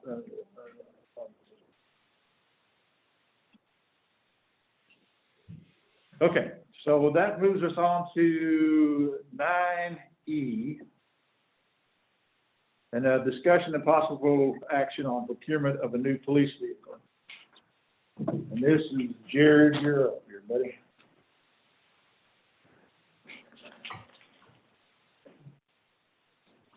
Okay, so, with the council's guidance last, it was November meeting, we went back and requested additional quotes for a 21 Chevy Tahoe Police Interceptor, fully upfitted with, light bars and, decals and some other necessary equipment, cage, seating, those sort of things. We received 4 bids, ranging from just over almost $54,000 to $49,000. So, going forward, the recommendation would be, to choose the lower priced option at $49,000. The bids appear to be materially the same vehicle, same upfitting equipment. That's where we're at with this, and at the end of it, we'll kind of talk through what the recommendation is for action. But for now, we'll go through the discussion. The action will be regarding which vendor to choose. One of the questions that we had going into this was lease purchasing versus going with a bank loan or standard car financing. So The lease purchasing program is expressly authorized for cities to enter into these sort of agreements. The reference is there in Local Government Code 271.005. And it sets up that these are essentially allowed because of a commitment of current revenue.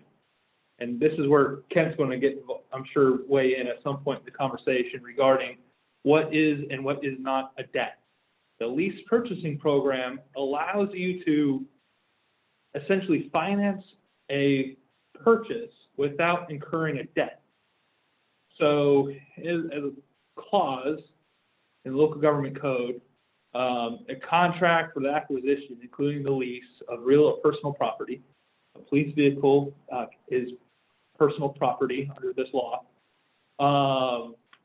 allows the governing body to retain and continue the right to terminate the expiration of each budget period during the term of the contract. So this basically allows us to finance the purchase of a police vehicle, but if the city council at a future date decides not to continue funding that line item, we could zero it out in the budget, and then the leaser or leasee, the bank who provides the lease, would retain ownership of that vehicle. If you make all the payments under that lease, then at the end of it, the city maintains ownership of this. It's essentially a workaround for going through bank financing. So on bank loans, you know, typical sort of financing you would get if you or I were to walk into a dealership and buy a car, is considered a debt.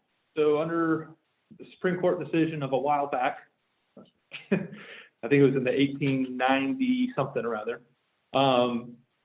basically classified a bank loan as being applied. The definition of a debt established by that decision would mean that a bank loan obtained by the city would be considered a debt. Technically, we might be able to do that. Realistically, banks are unlikely to sign an agreement that allow a city council to stop paying back the loan in a future year. So this is something that we've discussed in other topics, this issue of creating a debt and burdening future council. So you can only do it within the current year. So bank loan, after researching this further, does not appear to be a viable option. And I want to pause there and let Kent weigh in on these issues and provide his, if you can. I think you've stated it right. All right, there we go.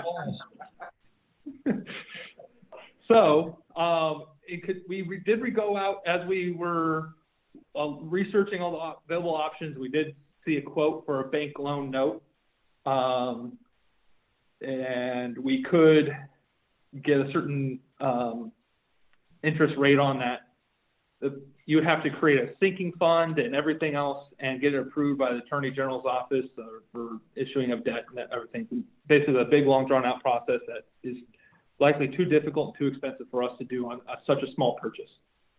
So my recommendation is that we pursue lease purchase terms that includes that non-appropriations clause, which is fairly standard with using banks and other firms that do this sort of thing within the state of Texas. We received 2 quotes, one of which we've seen previously. So vendor A, equipment cost, they had a specific purchase price of a vehicle at $50,607. You'll reference that was one of the quotes for a vehicle that we reviewed earlier. After the down payment and the 5 annual payments of the quoted price, the total cost to the city for those terms would be $55,749. We received a second quote for leasing terms with this based off of an assumed $50,000 price, because that seemed to be about the average as we're going through this. They included a first monthly installment payment of $12,000 and then monthly payments 2 through 60 at $691.76. The total cost coming to $52,813.84 based on that estimated cost. So at this point, the recommendation that I would have is that city council approves the city to go off, procure the lowest priced quote for the vehicle, and select vendor B for the lease purchase terms. And that the total cost would be somewhere below, right about 52,000, but possibly a little bit less as we get to the exact quote. So what does that mean? That means going with vendor C for the vehicle at 49,000, and vendor B for the lease. And I believe that those lease terms just came in yesterday. So it was not included in your packet, unfortunately, but came in just in time for today's discussion. And one of those the vendors that was presented to us originally? Correct. Which one is it? Vendor A was presented to us previously, along with vendor A and vendor B for the vehicle. So I shouldn't. So it's the same quote? The same quote. So I'm recommending that we go with a different quote than what we previously recommended to the city council, with an estimated savings of, possibly $3,000, maybe a little less. So all in all, it was the right thing to go back and do this, receive the quotes that we needed to, and proceed with the purchase. Before we get off of this, one of the questions we had last time that we couldn't answer, and I still don't have a definitive answer, but I do believe I have firm belief that we're okay. Because the question I think some of you asked is, wait a minute, we're over 50 grand and we have a procurement policy and a procurement law that says anything over $50,000, you got to do sealed bids and a bunch of stuff. We called TML and asked them how to, explain the problem, explain what we were trying to do, how to other people do it. And they gave us their link to their procurement manual, not manual, yeah, they have a reference or whatever reference thing. And it led us to, there is some statutes that talk about if you're using reverse auctions and or federally grouped recognized consortiums, or essentially Right. purchasing consortiums, which such as what's it, buy board. that there's verbiage in the statute that tells you that those don't apply. Now, we're not using the buy board for all of this. We're using the buy board for the basic vehicle. Actually, the quote that we received, the lowest price quote, did not come from buy board. It didn't. No, it actually came in through our RFP process, where we went out and reached out to vendors. Well, then how do we get through past the 50,000? Well, I don't think we need to. Well, the lowest price, this is where it gets a little complicated. Vendor C, the lowest price option is below the 50,000. But we're not going to go with it, right? No, my recommendation is that we would. Your recommendation is So what? Two procurement pieces. Essentially, we would obtain the lease terms through the financial institution and walk that note over to the vehicle provider and say, here you go. And it's going to be a little bit of coordination. Because the way that the initial quote was given was, here is the lease terms and we're going to handle the back. Here we're going to have to do a little coordination with our vehicle provider and the bank. But I have confidence that we're going to be able to do that. It's like the old fashioned where you go see your banker before you go to the car lot, and then you. Right. They talk. So with going through the bank and then going through them, you're still going through a bank to get to the lease? Yes. Yeah, it's a financial institution. I think they also do commercial banking or private banking. So I know in the email that I sent, there was a couple of questions that I had. So with here, it's like stating some of the things that that the vehicle is supposed to come with. Right. But I thought that Harry had some stuff that was obtained through a grant that was supposed to be fitted to the car. Correct. So then isn't there gonna be an additional charge for the items that are fitted to the car? So for the cost, the installation cost of the equipment that we have, I'd have to go back and look at each of those quotes, but All the It's quotes that I went and got, that is putting our equipment in the car. Jared, can I say something for a minute? yeah, Obviously, I was not in this discussion. I was going to ask, in the past, we always got used police cars. Like, my first question is, how many miles are on the current automobile, of the current police car? The newest one, with the car that this is replacing, what's the mileage on? that? No, the one that here, the main driver, the Ford. main driver. Oh, the Ford's like 80, 90,000? I don't want to throw something in the loop here, but I just don't understand that. That's a lot of money. We've got one good car and you got one backup that's old, I understand, but you know, I drive used cars. I never buy new cars. And another thing, a lot of times leases, they give you your mileage. You're only allowed X amount of miles per year. And if you go past that, you get penalized very severely. Often those lease terms with the mileage limits are when you turn in the car at the end of the lease period. This is a lease to purchase program where we retain the vehicle at the end of those lease terms. My concern is we got a lot of problems in this city, like our roads, and that's a lot of money. I know the other ones are old, but I mean, wouldn't it be more feasible to have a used cruiser like we were working with San Marcos at one time to buy one of their, and let me finish. Those old cruisers are the ones that were bought from San Marcos, old Suburbans. I mean, why can't we buy one of their older cruisers and have it for a backup or for whatever? And we've got a solid car right now. I just don't see the need of spending that kind of money for a brand new. I saw your builds, 4-wheel drive Tahoe. It's top of the line, you know. I mean, I don't, you know, you too, Rob, you drive an old car. I mean, like government, my problem is individuals like us we need to follow that. Like the government, it's just too much money. I think it's too much money for our city to spend on something like that when our main car is in good shape, and that's our main driver. We only have one police officer on duty. It just doesn't make sense to me to spend that kind of money. And you didn't have this opinion last week. Well, I didn't. This is the first time I've seen this, Lisa. Okay. I was not involved with this discussion. This is all new to me. My bad.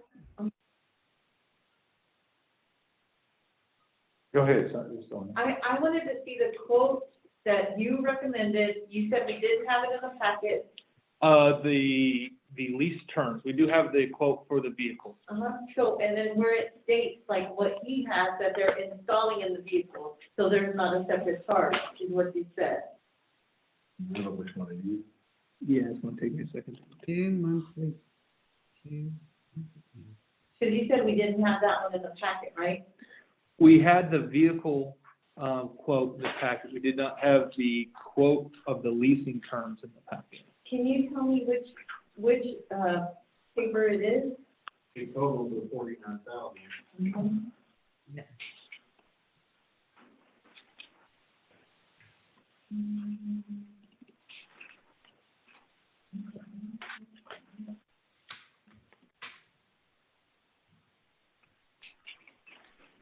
And that's vendor C, right? That's the vehicle is vendor C. Yes. It's a priority public. Vendor B, There you go. Yep. and it's under $700 a month for 60 months. After our first initial payment of $12,000. Yes. Where's Chief? I'm right here. Okay. How much was the last car?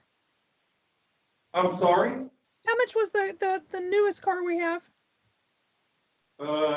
40, 4, I believe, Thank you. which is now a new Ford outfit. So Ford has leveled their prices with Chevrolet.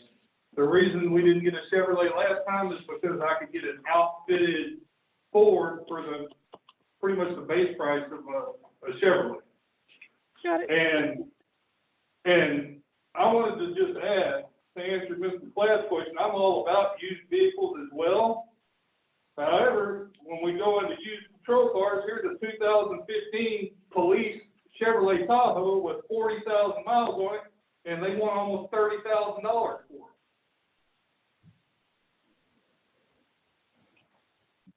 I It just personally seems, feel like it's a lot, I'm sorry, it seems like a lot of money when we have a good car. Our main car is good, and this is like a backup. I mean, that's just a lot of money. So what we would do there's a few things at play here. There are times where we have multiple officers on duty. It's not frequently, but there are times that happens. So we need 2 functional vehicles to do that. Well, But I'm saying also, right now, use- we're one bad pothole away from driving around vehicles that are well past their end of useful life. And so having a fleet of vehicles, a fleet of 2 that are fully operational, plus a third for an emergency use, potentially, is the best way to go, especially when we're looking at, in the next year or 2, bringing on additional officers and trying to get more coverage. Okay, maybe at that point we can have a discussion, but I think it's a bad financial move. I just think that's just too much money. Get a second-hand one. We have a good, I could understand if the other one was worn out, but we have a cruiser right now. It's totally functional. We have 1 officer on duty. What is the rush to buy this car, try to get a grant, try to look for a good deal, talk to San Marcos, talk to Austin. We don't need a cream pup. We don't need a new car for a backup. We could get a second-hand one that's good for a backup. I mean, that's just a lot of money. This likely would become a That's a lot of primary money. vehicle.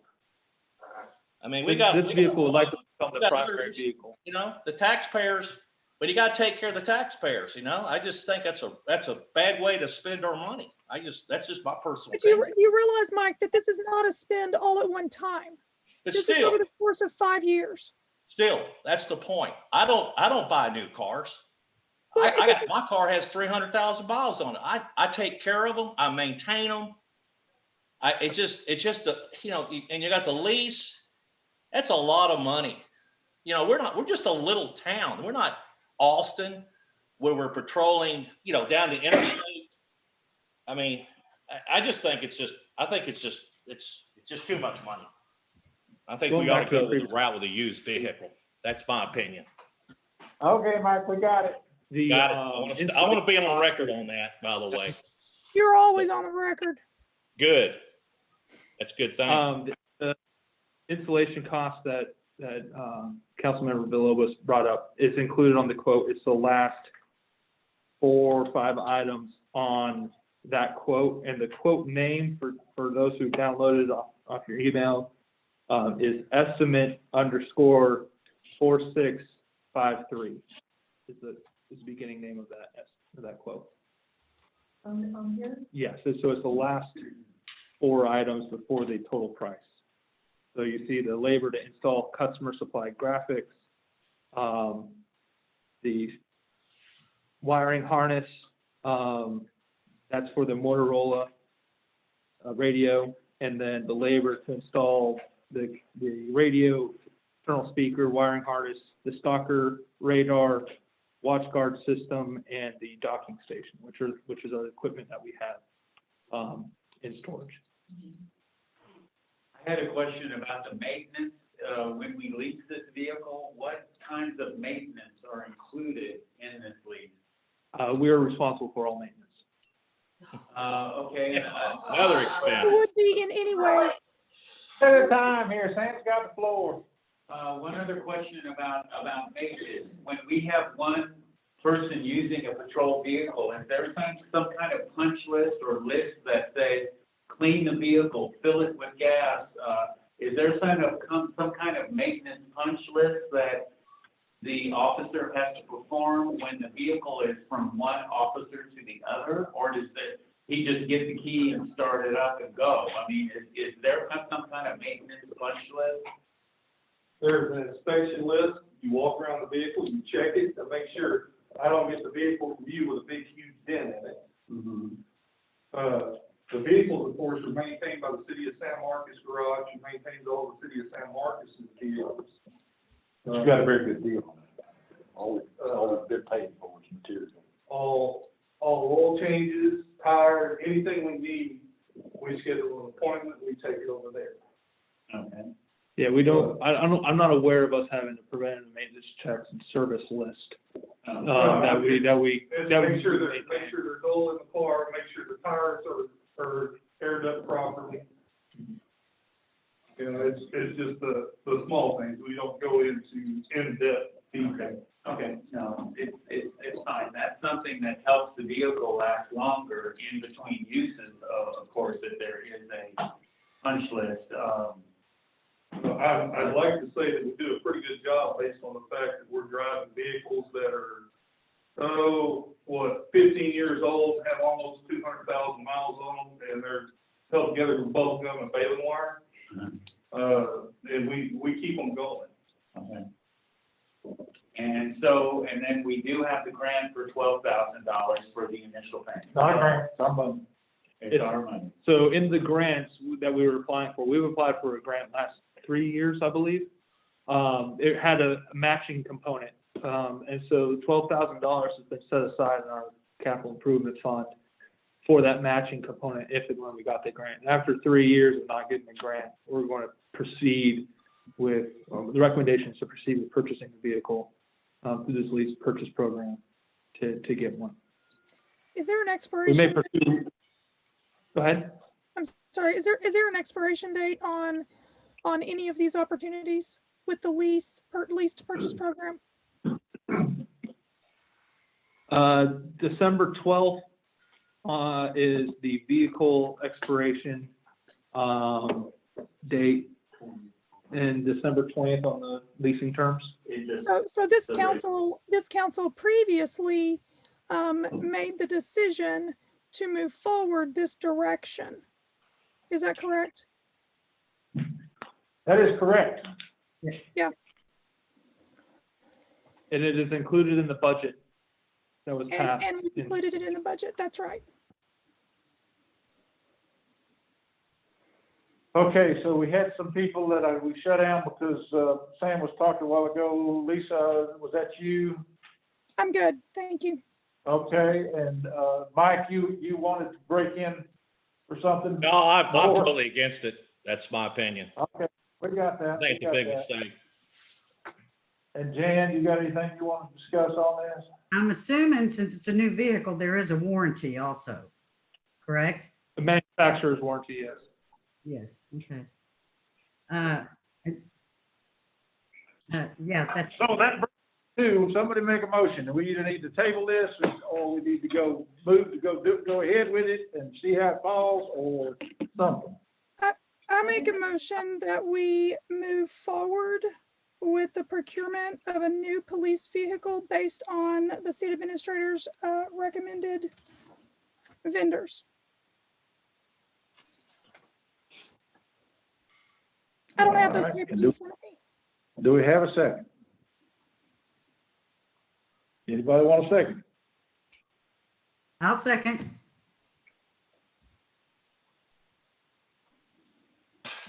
All right. Sonia, you have one more comment or something?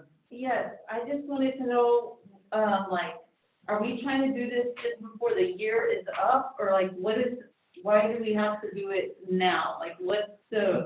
What do we have to do? There's a link. We'd be put on a wait list essentially for these vehicles. I'm not sure if it's related to COVID or what, but there's a substantial ordering backlog coming from the Chevy manufacturer. So if we proceed with the purchase documentation now, make the order, at this point, we may not arrive until April and May, Chief. So with that's part of it. The other thing is we're operating right now with only one serviceable vehicle. The other two are beyond their end of useful life. And it's our opinion of our police department that they're not suitable for patrol on Highway 80. They may We only be, have one officer on duty. That's my point. it's That's not true all the time, Mike. It's true most of the time, but it's not true all the time, so. Well, it's true most of the And time. the future based off of what the Well, but what's the big hurry? state, I mean, we can't even fix our roads, people. I mean, this is ridiculous. I'm done. I'm not gonna say anything. okay, you said that. I'll answer said your it. question I said if you'll give me an opportunity.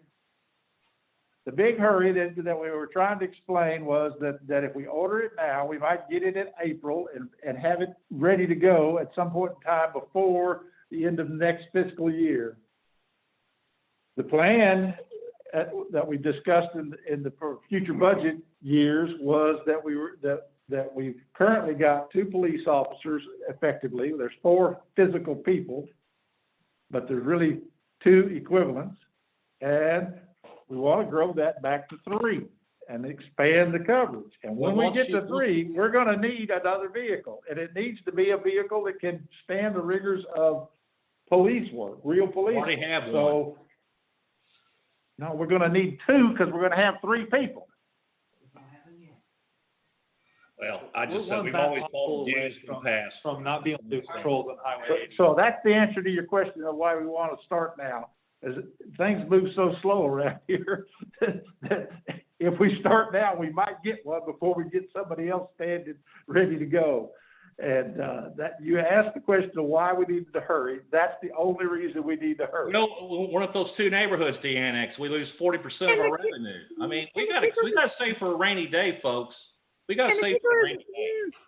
The kicker is we're not in a hurry. We have been discussing this for quite some time. Sorry I've you been weren't here. against it if I was involved, but I mean, that's just a bad That was investment. your choice. Okay, that's it. Okay. All right, we've had a motion to go ahead and move with this. We've had a second. We'll call roll here, and we're gonna find out if we're gonna pass this or not. Sonia, what do you want to do? I'm gonna go last. Sam, you want to go now? Or you want to go last too? I'm gonna say no. Mike, I'm gonna make No, you my down answer. to no. No. Yeah, all right, Sonia, you're up, you're last. The good thing about it, Lisa, is we can always send it back, right? Well, if we don't pay for it, if right now it's appropriated in our budget to do this. If we, in a future budget year, decide not to appropriate funds, the ownership of the vehicle reverts back to the leaser. And so those funds that we would have spent on the vehicle go towards nothing. We don't get any equity in it. Go to roads. Oh, give me a break. We've allocated money for roads, Mike. Hey, come on, guys, you know, let Jared finish answering the question. So if we don't, we have the option to not pay for it in the future, but if we do that, we don't retain ownership and we don't get reimbursed for any costs that we've incurred. See, so I'm gonna be like totally honest. I mean, and I know you either want to yes or no, but I'm gonna give a reason why. Like whenever we went over our calendar coverage, doing what we're doing, police blotter, you know, the times, everything, what's listed on the blotter, it's like, you know, as our city as a need, do we need it as, you know, as a city for the calls that we're getting? You know, a brand new vehicle, a third police officer, with adding all those numbers in the budget to the, you know, policing budget, that's a high number. You know, I appreciate everything, you know, Harry does, and his service is invaluable, you know, but I think, you know, the community we live in, it's pretty, you know, safe. I mean, the blotter speaks for itself. You know, when were we thinking about adding another police officer? We would apply for the grant the next time it opens. By the time they would arrive, would probably be late in fiscal year 22. would be probably the soonest that they would arrive. And I'd have to go back and look. But from what I understand, probably the earliest would be late fiscal year 22. What this police vehicle does for us now is we have a single point of failure with one vehicle to perform patrols on Highway 80. If that vehicle goes down, even for a day, that's a day we can't patrol on Highway 80. If it goes down for a longer time because we break a swing arm or an axle on one of the potholes in town, and it's out for a week, we're not patrolling Highway 80 for a week. And so that's the single point of failure we're trying to prevent with the current police fleet. Because the two vehicles that outside of the Ford are beyond the end of their useful life and not patrol ready. Mhm. So I'm gonna go ahead and vote yes, but I am gonna ask for something on the agenda this evening. All right, so the motion passes 3-0. 3-2. Thank y'all for a lively discussion. All right, moving on to 9F. This is to worse. So this is wastewater system maintenance. As you know, we've had some costs come up. So there's two things that are on the punch list for our maintenance. One is repairing the electrical components at Crockett lift station for the generator, and the other is continuing our power study and requesting engineering services. I'll start with the generator. So the generator right now, the control box has burnt out components, a motherboard and some other things. To replace the parts would cost $2,500, replace and install the parts, $2,585. The vendor who services our generator does not recommend we go with the replacement. They will not guarantee that the repair will return the equipment to operational status, though it would fix the components that are currently burnt out on it. They don't know the extent of the damage. And from our understanding, it's quite old. Their recommendation is to go to a full replacement of the ATS equipment. And I can't tell you that off the top of my head right now, but that costs $5,400. So we'll be looking for a recommendation to proceed with one of those two options for the maintenance request. The engineering services is an initial estimate of $4,370 to review the power supply study that was conducted by Blue Bonnet and provide the city with recommended improvements and a way forward on how to prevent these sort of things from happening in the future. As we discussed previously, for some unknown reason, we are receiving power spikes and brownouts quite regularly, and it's burning out our components quite regularly. So let me jump in here. You know, the engineering services activity is based off of a year's worth of,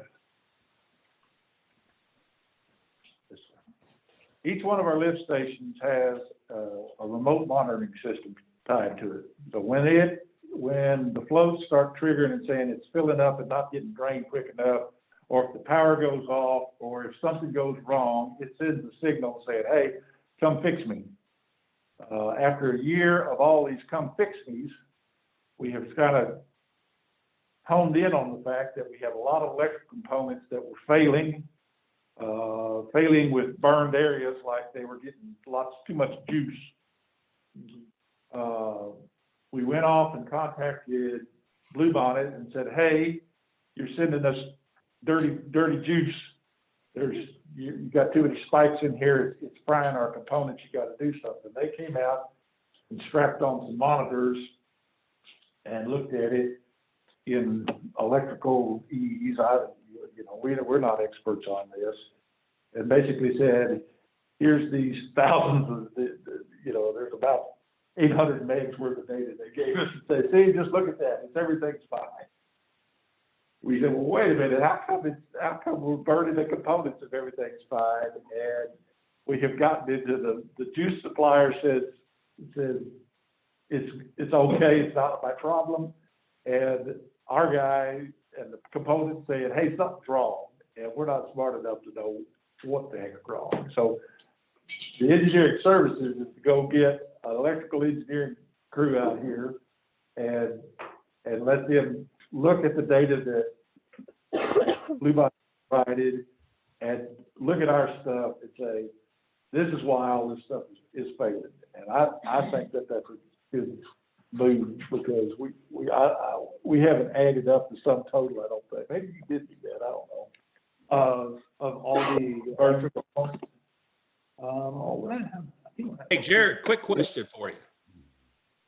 yeah, On this full ATS replacement, is there a guarantee or a warranty on that? let me pull it up.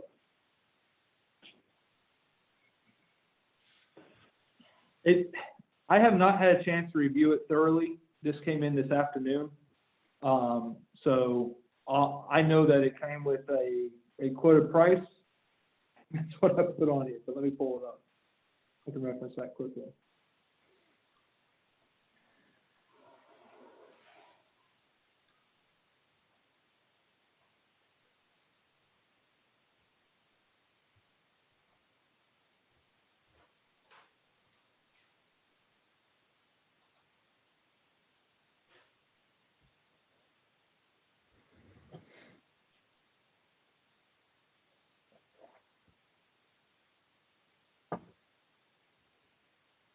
There we go. This is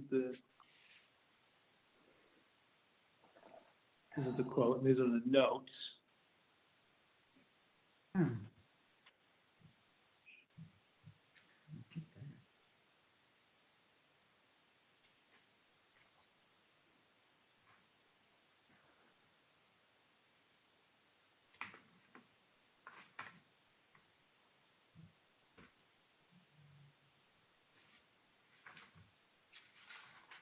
So the warranty is only 30 days. 30 days, okay.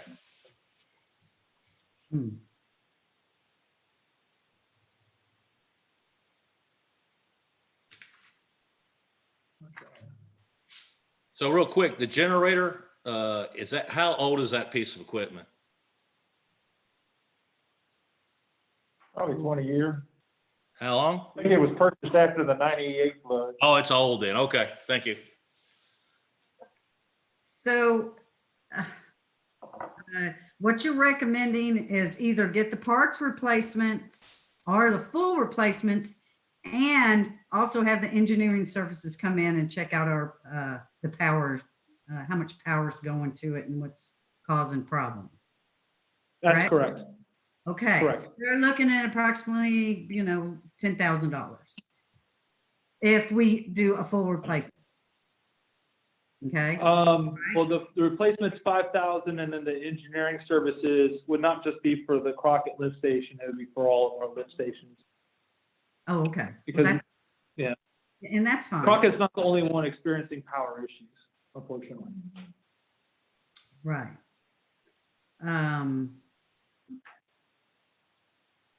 I would say, like, because of the issues that we've been having, that with just a parts replacement, that's not a guarantee to go in there and thoroughly look and, figure out, what exactly is going on. But I feel like if we got the full ATS replacement, that we're kind of just starting out new. Also with the, with the 4,370 to look at all of the areas where there was issues going on, that it may be a little bit more at the beginning, but in the long run, it's going to be better. Hey, Sonia, I totally agree with you. We got to have sewer. I totally agree. We should go the whole package. I agree. Now, are we going to do the engineering services first before we go put it in the replacement? Correct? Or is that going to happen all at the same time? We're going to talk to our engineer about what their recommendation is. Okay. So, either way, we're going to replace it. The results of the engineering study will tell us who's at fault for some of these electrical issues. Maybe that the result of that says we need to change our phasing and put in a protective, you know, piece of equipment on, it could be all sorts of things. So Right. it's $4,000 in discovery. Yeah, that's it. That's what, there's probably gonna be a tab on the other end of that says, this is what you gotta do, go fix it if it's our problem. I'm hoping that if we turn out, they say, no, your transformers are old, you need to go do that, believe on it. What, if we got an engineer tells them they gotta put in a new transformer, I think they'll listen and go do that on their own nickel. But if it's a case of, well, there's been a number of proposed, this what might be going wrong, and there'll be some costs associated with that if it turns out that we need to redesign the electrical path down there inside the lift stations themselves. So we don't know, but we can't fix it. And the problem is the 4,370 plus whatever we got to do to fix it is probably a year's worth of burned components. Okay, so you know, we can pay once, as the old man said, you can pay me now, you can pay me later. We're going to end up paying some money to fix all this, just like we have the past year, if we don't go do something to solve the root problem. Right. Hey, Rob, how many times has this thing has caused this burnout? How many times has it happened? The generator, the backup generator's burned up twice since it's been put back online. We've had a number of components at anywhere from $350 to $700 a piece burn out at the apartment lift stations, the Madison lift stations, and the Crockett lift stations. And Keith's been good enough sending us pictures. You can see where there's obviously been an electrical arc. I mean, there's something that has hit that thing that don't belong in that cabinet. And where it's coming from, you know, Keith's intuition said it's bad power coming in. Power companies looked and said, no, y'all within specs. Now, I don't know how those two play together, and that's what the engineers hopefully can discern. It could be within specs and still not be any good. So I don't know. It's about 5,000. I'm back to the napkin fat now. About $5,000 we've incurred costs related to electrical components in the repairs last year. And that includes labor, not just equipment costs. That's for 1 year? Yes. Would it be advisable possibly, can we get the engineers to look at the problem first before we throw the 5,400 at it? Is that possible? Maybe find is it an emergency situation? Yeah, what we can do is have a kickoff meeting with the engineers to kind of describe our problem. Yeah. And get their recommendation before we go with it. One of the reasons why we're bringing this to council now, both of these issues to council now, is because of our purchasing policy limits our ability to expend more than $1,000 without coming to council for approval. And so as that can sometimes be a lengthy process before we get to the next council meeting, as agendas fill up and the rest, we wanted to get approval for it now and proceed. But if we can put conditions on it, if you would like. I mean, just for me, I mean, I totally agree with the 5,400. But it'd be nice to find the problem before we burn that one up, you know? That's possible. I agree. That's possible. You know, we could do that first step, and then the second step, you know, maybe go ahead and purchase it and then don't install it until we find out what our particular problem is, or unless we got an emergency situation. Sounds good. Okay. Okay. Dwayne. Over $5,000 lasts over a year. It's capital item. That's true. I go ahead and make a motion to accept the full ATS replacement and the engineering services. I second that. Sam, you got anything? Yay or nay? I agree that we need to do this. The infrastructure of the treatment plant has needed work, and it'll ensure that with these improvements, that we can have more use for it in the future years. So I say yes. Jan? I agree. Yes. There was something else I wanted to. Lisa? Yes. Oh, okay.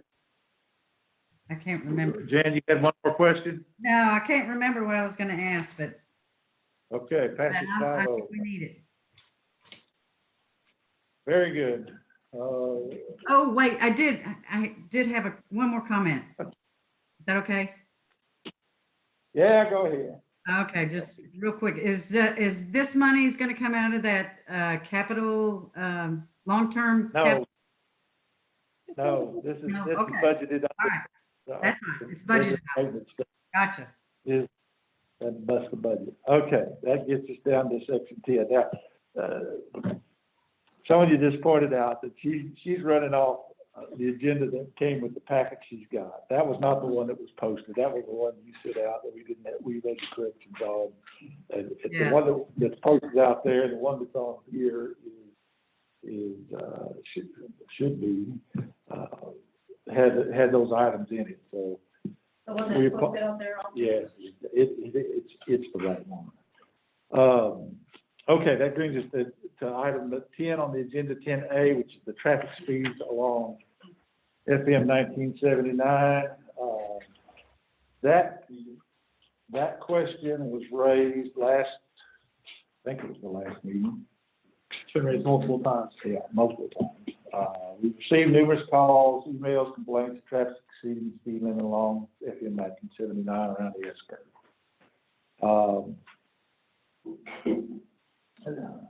And of course, that's where Highland Bates Park's entrance is, and we do have people that cross the road there. Things that we've done over the past year and a half, I guess, is when we've done this. We've discussed the issue of the park entrance signage and crosswalk location with the TxDOT people. We asked them, I guess in 2017, they were asked to lower the speed limit on the road. The speed limit is as low as it can get in this area was the response that Ms. Schultz gave us. So lowering the speed limit doesn't seem to be an area.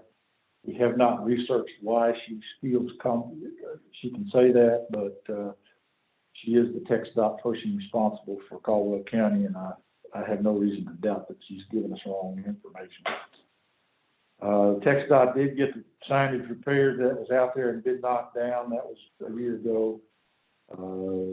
They also relocated the crosswalk that was there, sitting in the middle of the S-curve so that whoever's crossing has the most amount of time coming both directions to be seen, in case anybody does come by there.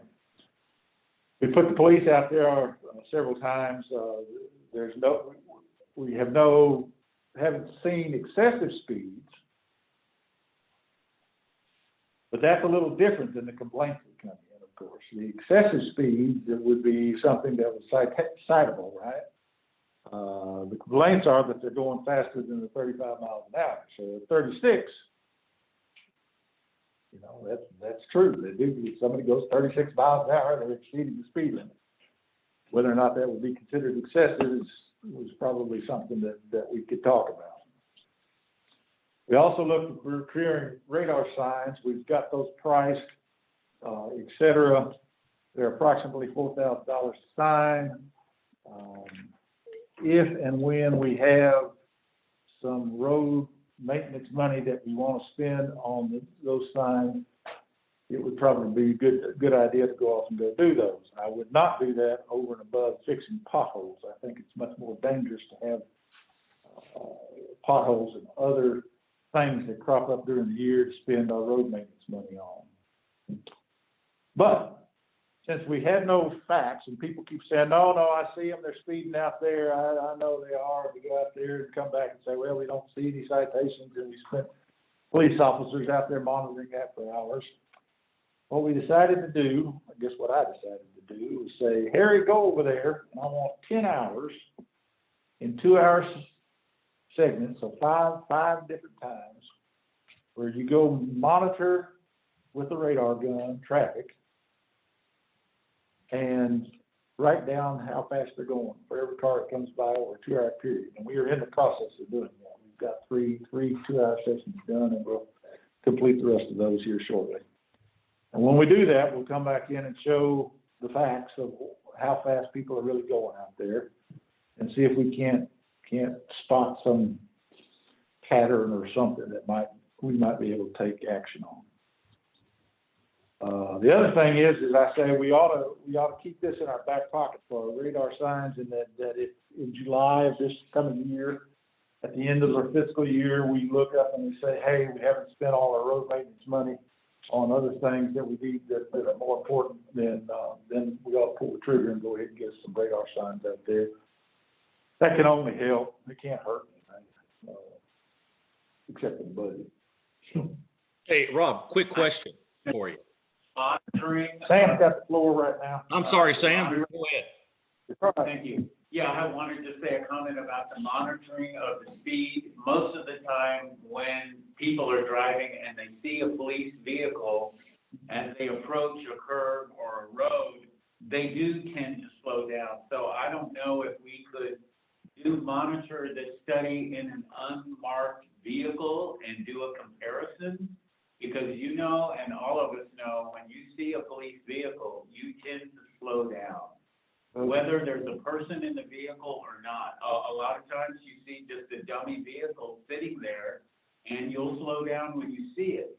Has there ever been any considerations towards having an unmarked vehicle and monitoring the speed? We don't have an unmarked vehicle for patrols. And the radar equipment is mounted in the vehicles. I see. And additionally, as you know, by traveling that road, if you're coming down Southeast River Road, well, you can probably see that. But if you're coming up 1979, if you're speeding, by the time you see him sitting out of base, it's too late. The same way coming the other direction. Oh, because of the curve. The curve and the trees, you know, by the time you're there, you're caught. I don't believe that that's going to provide any additional data to the study. But what I'm telling you, this is just a discussion item, but the plan from the city is we're going to go out there and get the facts and quit using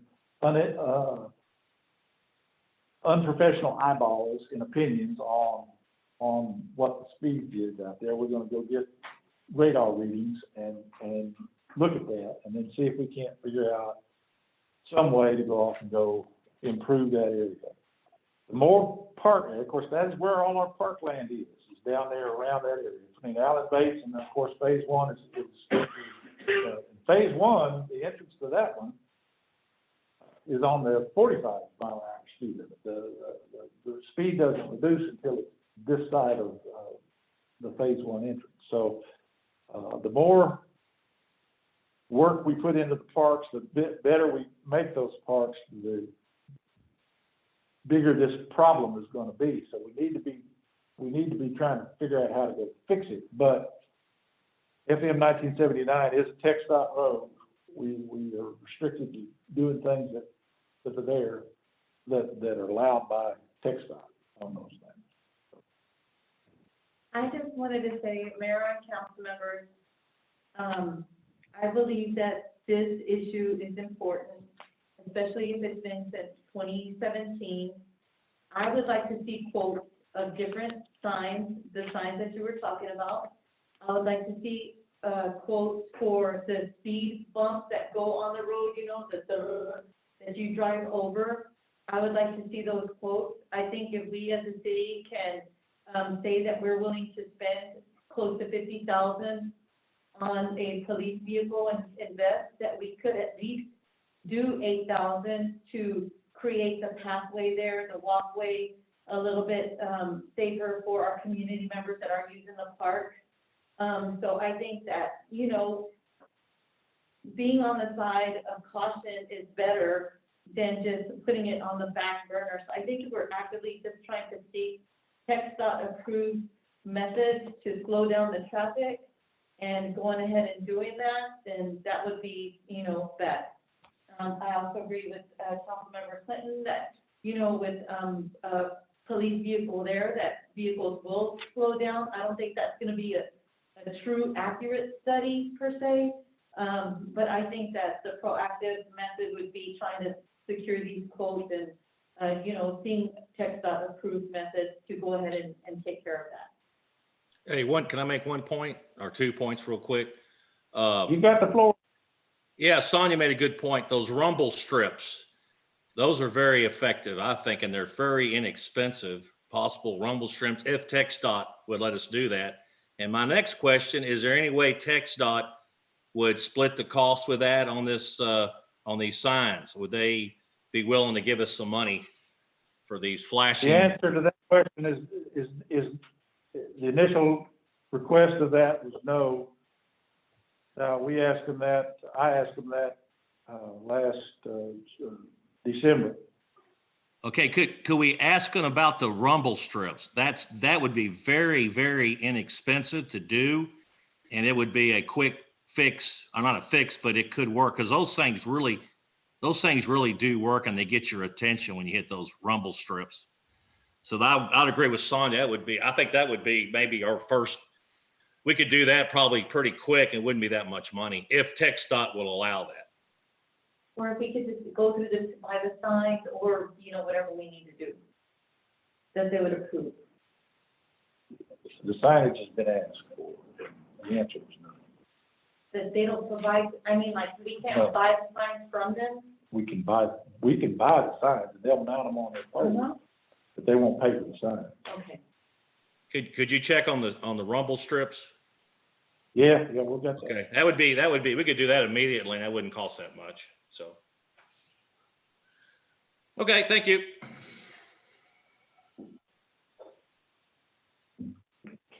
All right, Jan, you got anything on this one you want to talk about? This is discussion only. She's muted. Somebody needs to unmute Jan. Lisa, you could weigh in if you wanted to. No, Done. I'm good. I'm good. I think that I think it's thoroughly being looked at, and I appreciate all hands on deck. Okay, future items is on the agenda now. Wait. I want to just let you know that I'm okay with them doing a radar stats on that road, just to get a little bit more information. Okay, thank you. All right, on the future items, the next workshop on 12 and 15 to talk about the long-term capital plan is on there. What else we got for 12 and 15? There was Lisa, we wanted to go through one of the planning and zoning ordinances, didn't we? Yes, sir. That's probably gonna fill up the time. I'd like to add one thing if possible. All right, talk. Possibly opening up a grant advisory committee to assist in this grants from Caldwell County. I think that would be a good thing if we had some kind of a committee that could advise us. And I think that would be a good plan. That's all I've got. Why don't you write up what you're trying to describe there, so we have something in writing that. Okay, I'd like to have a grant Don't advisory. tell us now, just write it up and send it to me, and I'll. Okay, see if we I'll can- do that, Rob. Okay, and the other thing that's coming up is the downtown parking, road restriping stuff. We have, challenged our engineering guys to come out and look at that and see what we can do about increasing the number of parking spaces out here on Main Street, with all the businesses we've had. But he should have that ready to go by next time, so, we'll do that one. The zoning, ordinance review, I think the building table, or what's that damn thing called? The building use. Use table. Use table. Land use table. And definitions. Oh, that's the supplemental use table of the zoning that we discussed. Well, it's, yeah, that's the use table. And then, did you have anything you needed to put in? The only other thing is if we want to discuss long-term capital improvement plan, is asking for a financial advising firm to come in to describe, financing options when we're looking at long-term financing. So the first thing I know that Mayor's working on is describing what road repair and procedures will be. When we're looking at a long-term capital plan, a lot of times those are financed through debt, which is, there's not a lot of debt capacity, I imagine, for the city of Martindale, but it's the sort of thing that makes sense if you're issuing a 30-year debt for a 30-year life of a capital project, like a road. Roads are typically 50. Yeah, so those sort of things, they make sense. I would put it up to council whether you want me to bring in somebody like that to discuss what those financing options, what those type of costs would be involved, and whether that's something worth looking at further, or we're not interested at this time. I think it would be a good idea just for us to have some information. So many folks have no clue what kind of options are out there. So I think it would be a good idea. I thought because we had such a big debt that we couldn't get loans like that. Well, what it would be, Martindale is unique because it does not have a separate property tax or debt service. And so this would be the sort of thing where it would be a full bond issuance supported by property taxes, and the rest would be one of the more traditional routes for this sort of thing. But We'll put it on the future agenda items to try to educate ourselves, and but we don't need to solve it tonight on that. All right, that brings us. Oh, the other thing is we do have an executive session tomorrow. It will be in person only. It will start at 6:30. It's posted out there, and then it should be a relatively short agenda, but we need y'all to come in. But it will not be open to the public. It's purely to talk some contract stuff. On the park ordinance, is that then just reviewing the individual ordinances that we have in the park system?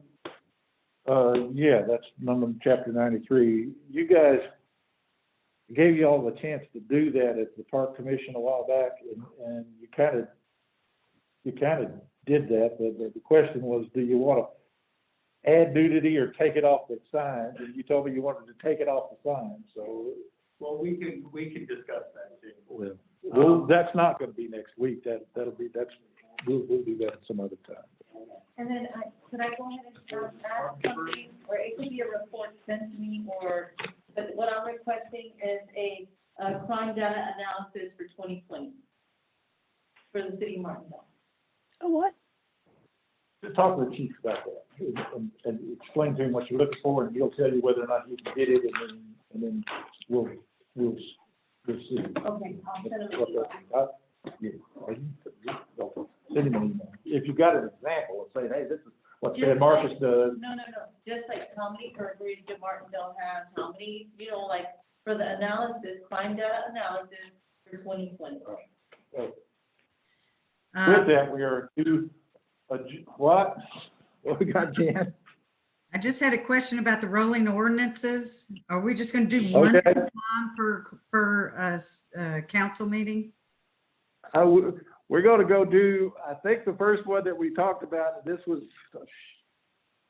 I don't know, in the recent past, was to go through and look at the zoning review of the use tables in the zoning ordinance. Oh, okay. And so we're going to bring that one in there and give it a shot. Okay. My guess is this is going to be a lot of talking again and a lot of head scratching. So I don't want to get too many of them on one agenda because we're never going to get to them all. Good. Unless y'all want to be here till 2 o'clock in the morning. With that, we are at the adjournment time. I make a motion to adjourn. Thank you. I I'll second, second it. Who seconded it? Joanne, you seconded it? yes. All in favor? Aye. Passes 5-0. We are adjourned. Thank you. Thank you. Thank Good night, you. folks. Good night.